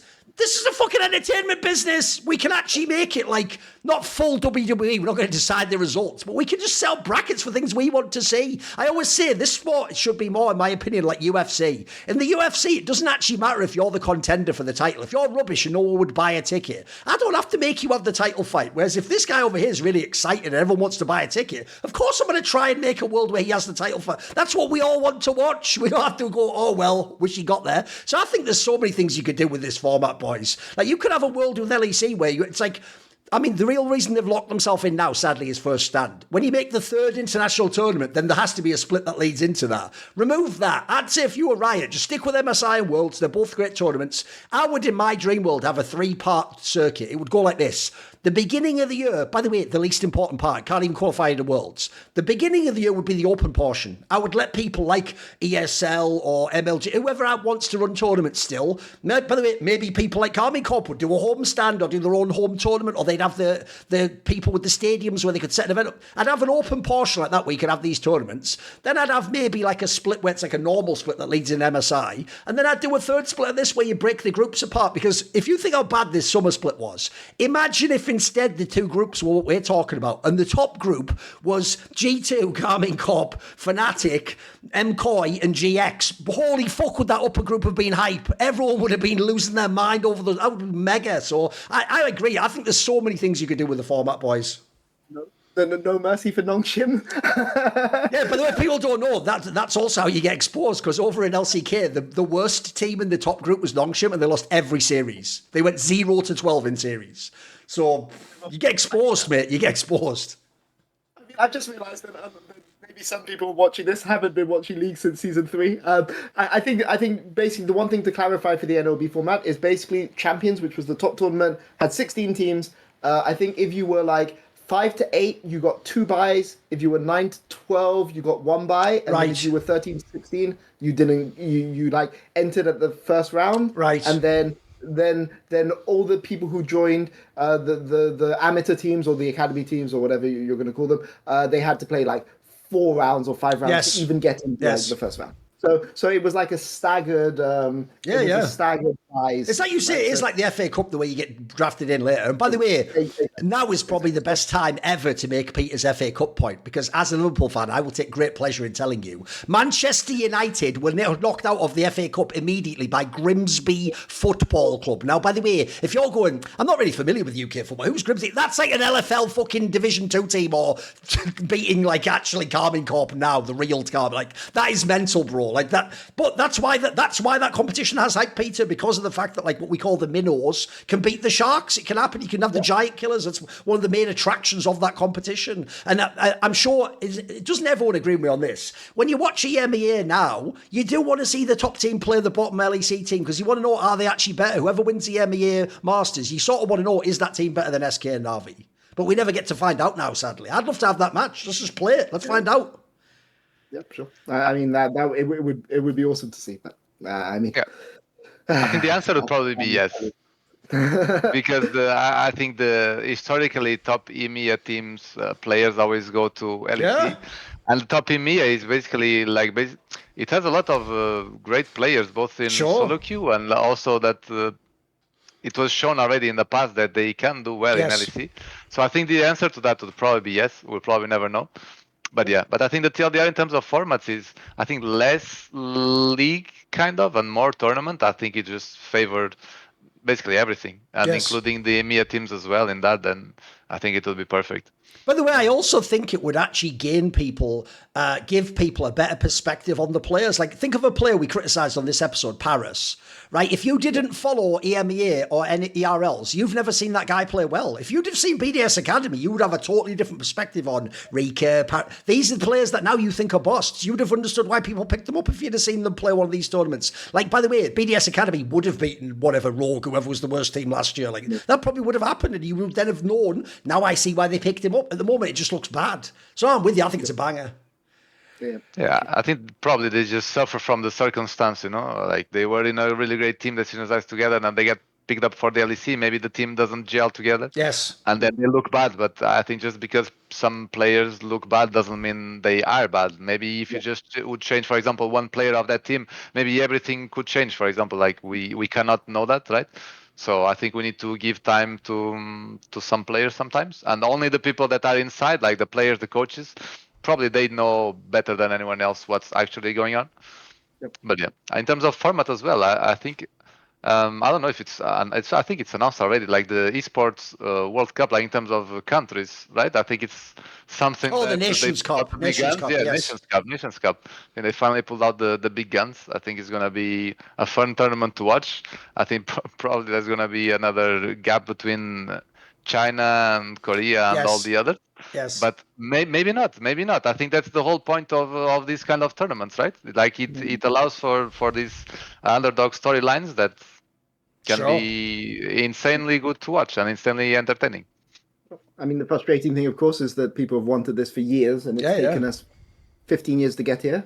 I mean, I won't talk too much about the nations thing, but what I will say is I'm looking forward to the shit show where they have to decide who picks the French team or who picks the Spanish team. Here's an obvious one, Peter. Somebody's going to have to be assigned to decide. Remember, one player out of El Yoya and Razok is going to sit at home watching that team play, mate. He's not going to be happy. Yep. You know what I mean? So I know what you mean. There's going to be a war, just civil war for the teams.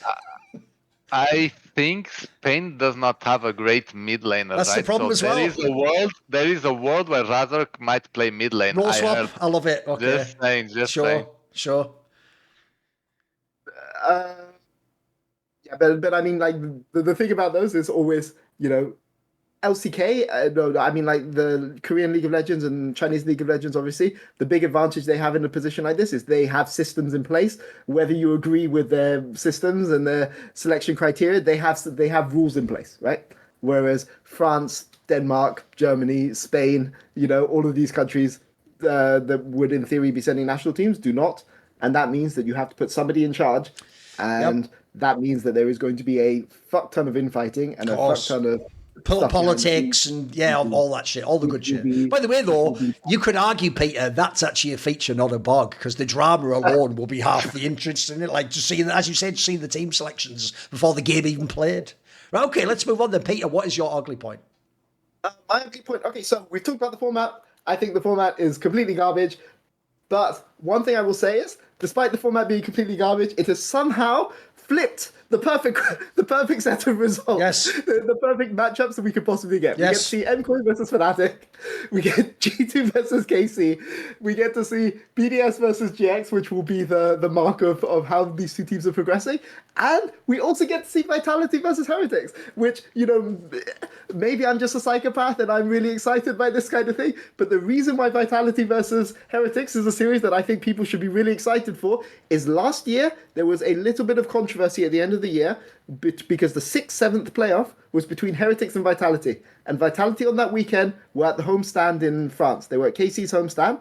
They had to travel home and then play the this is the previous split, yes. The tiebreaker. The next day, yes. Right? And there was a little bit of controversy there. I'm not too sure. I don't think it was like massive scales of controversy, right? But there was a little bit of controversy there, and there's a little bit of wondering what would have happened, right? If they played under normal circumstances, and we get to see it. We get to see Vitality versus Heretics, and to me, I get to see Knack versus Carlson, which I'm really, really hyped for. I get to see Sayek versus Kamalu, which some people aren't hyped for, but I'm fans hyped of Sayek are hyped for. They keep going. Well, the thing is, it will show you how good Kamalu, because no question, Kamalu at the start of the year was the worst mid laner in the league, right? Like I don't think anyone is going to argue with that, right? But we all can see that Kamalu is clearly not the worst mid laner in the league because Underdog is in the league, right? So like how high is he, right? Like has he gone as high as Syke? Syke, I think most people would say is 6'6", 5'6", 5 to 7, somewhere in that range, right? So I get to see Syke's progress. I get to see Kamalu's progress. I get to see how the rookies are doing, and I get to see Flacken versus Kazi. Which, to me, like, this is a matchup that you should be really, really hyped for. But if you're not hyped because of the players, because you don't think that these guys are really, really hyped, be hyped for the storyline. Because there was some unanswered questions at the end of spring, and those questions will be answered now. And also, it's a series where, there's a lot of things behind the scenes for it, right? Because obviously, this is Heretics year one of their rebuild, so some decisions had to be made in the summer, and we already know about the Vitality owners have gone out and said basically top 4 were bust, right? So there's a lot of pressure behind this games, and sure, competing for Worlds is pretty hype, but also like seeing players and coaches coach under the highest pressure possible is also really, really hype. We in the past we get relegations for this. I don't care what people say about relegations. Relegations were really, really hype because they were more important they were so important to individuals, and this series is incredibly important to every single person that's involved in it because of the situation that these two teams are in. Vitality because of what the owners have said, and Heretics because it's very clear that next year they're either going to they're not going to jail Shio forever, right? They're not going to jail Shio and Sten forever, hopefully. So either they're going to let Shio and Sten go, which I doubt, or they're going to like put an actual world's competing roster around them. And the question is, how many of the current Heretics belong in that roster? I think 4 of them do, but we'll see at the end of the series, right? What do you think, Fearless? Basically, you just went through all the matchups there. What do you think generally of like some of the narratives and stuff? What's your angle? Vitality versus Heretics. Definitely, I can see an angle. It would definitely be more hype if there were relegations. Let's say it was Team Heretics Vitality would decide who would go to relegations or not and play against the top. That would be a lot more hype than this, I guess.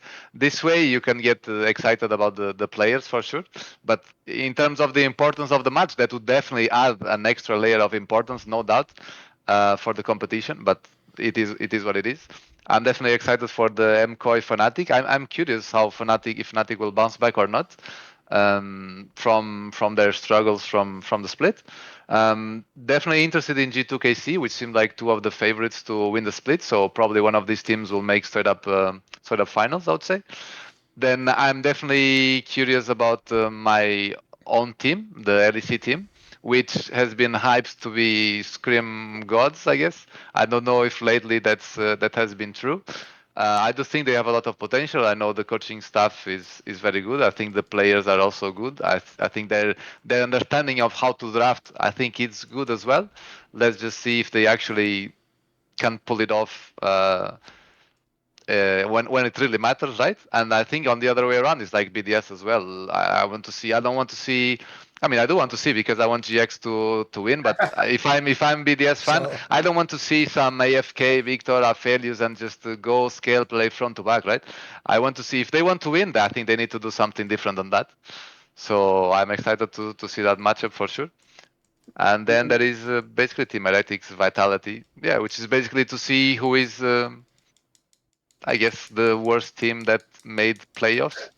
And but I just want to say that, for example, storylines like Camilo, like he came straight up from LFL 2, if I'm not mistaken, right? That is so crazy. I don't want to take merit from the kid, for sure. I don't know if he deserves to be there right now because, for example, I have in my academy, I have Feisty. Like that guy is crazy, that guy is crazy. Like right now, I can tell almost for sure that he deserves to be in LEC more than a lot of players there. But I mean, at least he got a chance. But like just the fact that someone had the trust to do and the balls to make a call, like pull a player from LFL 2 straight to LEC, I think it's crazy, and I definitely want to see how much he can actually do when it matters. Sure. By the way, I actually go on. Well, what are your predictions? We got you to predict. Go on, then give us some predictions. Who are you taking? I think I really like how Nako plays. I think I have a lot of respect for that guy. So I think I will go for Vitality. Okay. Right, I agree, Peter. I actually said this on Some of the Insight. The gods have just graced us with the best possible bracket you could imagine. Like, first of all, direct matchups. These are all really competitive matchups. Like, they're even great pairings of teams. And then also, I actually think even the narratives it sets up in terms of when people will get eliminated and when they can qualify to Worlds, etc., is also pretty good. If you run through them all, like MKOI, like I told you, people underrated them and slept on them, blah blah blah. Fnatic, obviously, everyone expects them to fail and choke anyway. So both teams have something to prove there. KC and G2 are the 2 best looking teams and the teams that I think have the fan base that think they should win the league or bust. Like, you're only allowed to win if you're those 2 squads. The GX BDS one is perfect, like I said before, because these were supposed to be like the gatekeepers to the elite, these teams. Maybe BDS didn't live up to it, but I'll tell you what, if you beat GX out of nowhere at the end, that would kind of make up for some of that and redeem you a little bit. I think if you're GX, you're supposed to take care of that. But obviously, I agree, Peter. The actual, believe it or not, the spiciest one is Heretics Vitality, because somehow that has happened over and over again this year. And I even think if you ever wanted to set up narratively a completely different style clash, think of the squads. One squad, like we're saying, has the probably actually underrated jungle support duo, but not really the solo laners. The other one is perceived to have the carries, but not the jungle support synergy in the stars. So you've even got different styles of team playing each other. And actually, who knows in this meta who wins that one? It's hard to tell. I actually do like Heretics, but I also feel like Vitality should win. I mean, my joke, since Fearless is here, is Vitality has more names than a Portuguese guest on our show. It's just a joke about the fact they all have like fucking 6 names, don't they? Whatever. It's all good. That's why if you don't know why in Spanish and Portuguese football, you always go by one name. You just pick one name. Just make it easy. No one can remember them all. So I do think there's some bangers here. Some great ones. The only problem, like I say, Peter, is the one tweak I would have made is this. I would have just changed the order of the matches in the upper bracket so that if G2 loses, they go straight down to play GX. Because unfortunately, the GX will probably never get to that match. Obviously, the better one would be they play the 4th place decider, Peter. Then they could literally deny them Worlds, and that would be like Kyoto's fucking amazing moment. Sadly, that probably won't happen, but I would have just set that one up. That's the last greedy thing I would have asked for. But it's still a pretty good setup, though. And by the way, I purposely kept the Fnatic one because that's going to be my point in a second, so it's all good. I do agree, though. Actually, after what a shit regular split it was, is a great bracket. Like, I'll give you an example. If I rejig this bracket instead, I think you could have made this so much worse. Like, the obvious nightmare would be G2 Fnatic in the first round up, but that's dog shit right there. Then in the low bracket, what if it was just GX against, like, Vitality or something? That's not really as good a matchup. So I think this is a banger. I think we've got it all. Yeah. You can even also argue, by the way, I'm saying it as if G2 loses. If KC loses, by the way, Peter, they might play Vitality in the next round. Well, that'd be quite interesting, wouldn't it? If you think about what happened in the regular split, even that would be a hype matchup, wouldn't it? So there's some bangers here. What were you going to say, Fearless? Yeah, I was just want to see. Actually, the GX BDS and Team Heretics Vitality, it could, if it was the other way around, it would still be very hype as well because there is some national team clashes. Oh, right. GX is the Spanish and the French Heretics. Team. Right, yes. Basically the Spanish clash. Right. And BDS, at least they played in LFL before, so they would match against Vitality. So I guess in that sense, it could also be very hype if it was the other way around, at least for those for those bottom matchups. But this way, it's still very interesting. Right, I've actually purposely, luckily no one took my point in the show. The last point of the show is going to be my ugly point. And I've framed it very carefully here. Because remember, it's the ugly point. We're not good, we're not bad. It's just some... The ugly point is actually that Fnatic is playing MKOI in this format. Because think of all the messy things that have happened with Fnatic this year. Right, all the ups and downs, all the times they looked good and then failed right at the last moment, you know.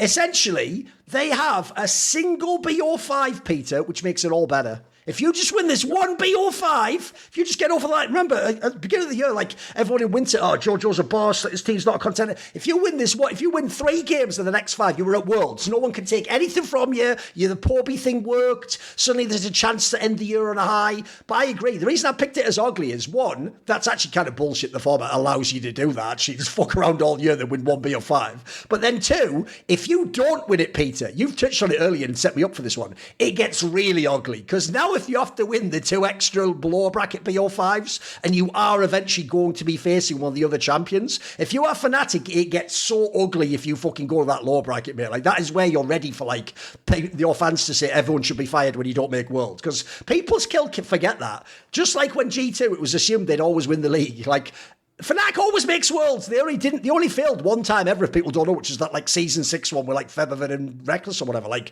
they just don't, somehow, question mark, Fnatic always goes to Worlds. So the idea of Fnatic don't go to Worlds, when you think of how many times they've been a favourite this year, the mega names, bro, they got Mickey X that was supposed to get you. I think either's ugly, mate. Either the upper bracket wins kind of nonsense, it doesn't really tell you that they were good, and the lower bracket one could get seriously ugly. So I'm putting that out there, boys. I think it's ugly as fuck where Fnatic's position is. What do you think, Fearless? Yeah, it's definitely a tough spot to be in. But like you said, I think in playoffs, it's a best of 5 series. Anything can happen. I think with different meta changes, for example, in League, I think meta changes are so important, for example, because it's kind of related to draft as well. And sometimes if there's 1 or 2 clear weaker points, they can improve on those and anything can happen. So definitely winning this BO5 would be very important for them. I think they are... probably not the favorites to win this one, but yeah, in the lower bracket, I think it's going to get very ugly because they will have to face GX, right? I think. So yeah, bye Fnatic then. By the way, I have a quick question.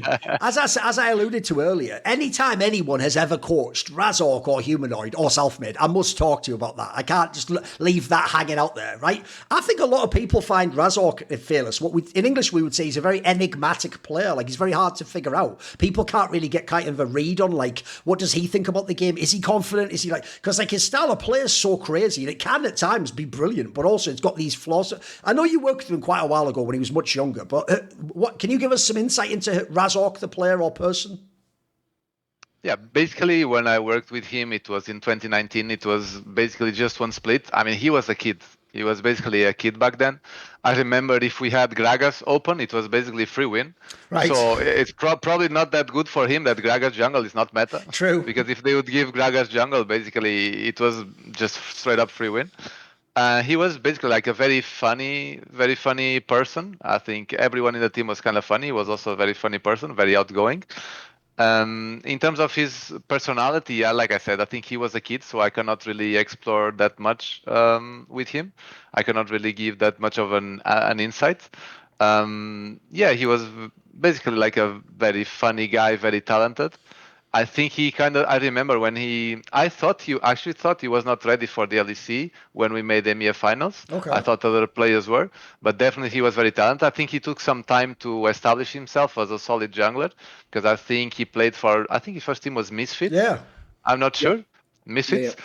I remember some Jarvan games and whatnot. I think it took some time to Right. actually get used to it, but right now I think he's one of the best junglers in the LEC, and I hope he can stay there for a long time. And yeah, that's basically it. I'm sorry, I cannot give like it's all too good. much because it was one split and he Yeah, was a fair kid. enough. But yeah, Oh, so Thorin, here's what I will say. I think this is an ugly point because of how Fnatic have performed this split. Because like let's put this into context, right? This split into context. So they destroyed SK. Congratulations. They had a really good series against BDS, but we've just we've just talked in depth about all the issues that BDS have had. They struggled to beat Heretics, and honestly, like, you know, I love Blackhead and I wish the best for him, but if he flashed in game one, you know, maybe Heretics win that 2-0, okay? And then they get blasted by G2, right? Like, in like, as bad as you could possibly go, okay? So right now, Fnatic, none of that matters if they beat Koi. Like, if they beat Koi, they go to Worlds, even, heck, they come third place, okay? Yeah. They'll probably go to Worlds, they'll probably, like, be able to beat some wildcard team, and then, their entire year is salvaged, their entire split is salvaged, and, you know, none of that matters, right? But yeah, I mean, this is really, really, really, like, you talk about pressure games, like, I think it's on Fnatic. I think Koi don't feel that much pressure, because I think, whether it's true or not, Koi are capable of deluding themselves to thinking that they're going to walk the lower bracket, even if they lose. Yeah. Right? Like I don't think Koi think that they if they lose they can go to the lower bracket. But Fnatic, having played how they've played, having nearly lost to Heretics, having like shown that they're not in the same like tier as G2, having to go into lower bracket. Let's say G2 and G2 beat KC, right? Which is what I think is going to happen. But let's just, for the sake of say that that's going to happen, right? Okay. So then Fnatic have to go into lower bracket. They will then have to beat GX, which I don't think is guaranteed, right? And then probably KC, just to have a shot, just to like salvage something. Like, oh my god! Like, I to be honest, when I watch Fnatic play, I don't believe that they think that they can beat GX and KC back to back. You know, so I think that we're going to see everything on the line here. You know, everything changes. They win 3-0 here. The split was, it's just regular season. Nobody gives a shit. We're just a new roster finding synergy. Also, there's another thing, Peter. If you win the first series, you're a genius. The Porby move was the right move. It's all accept. By the way, if you lose and you don't make Worlds, why did you kick Humanoid? You should have had one more. You can't win. You have to just win that first series. That's it, Peter. You just have to win the first series. I mean, it doesn't get better than this. It doesn't get better than this. Yes.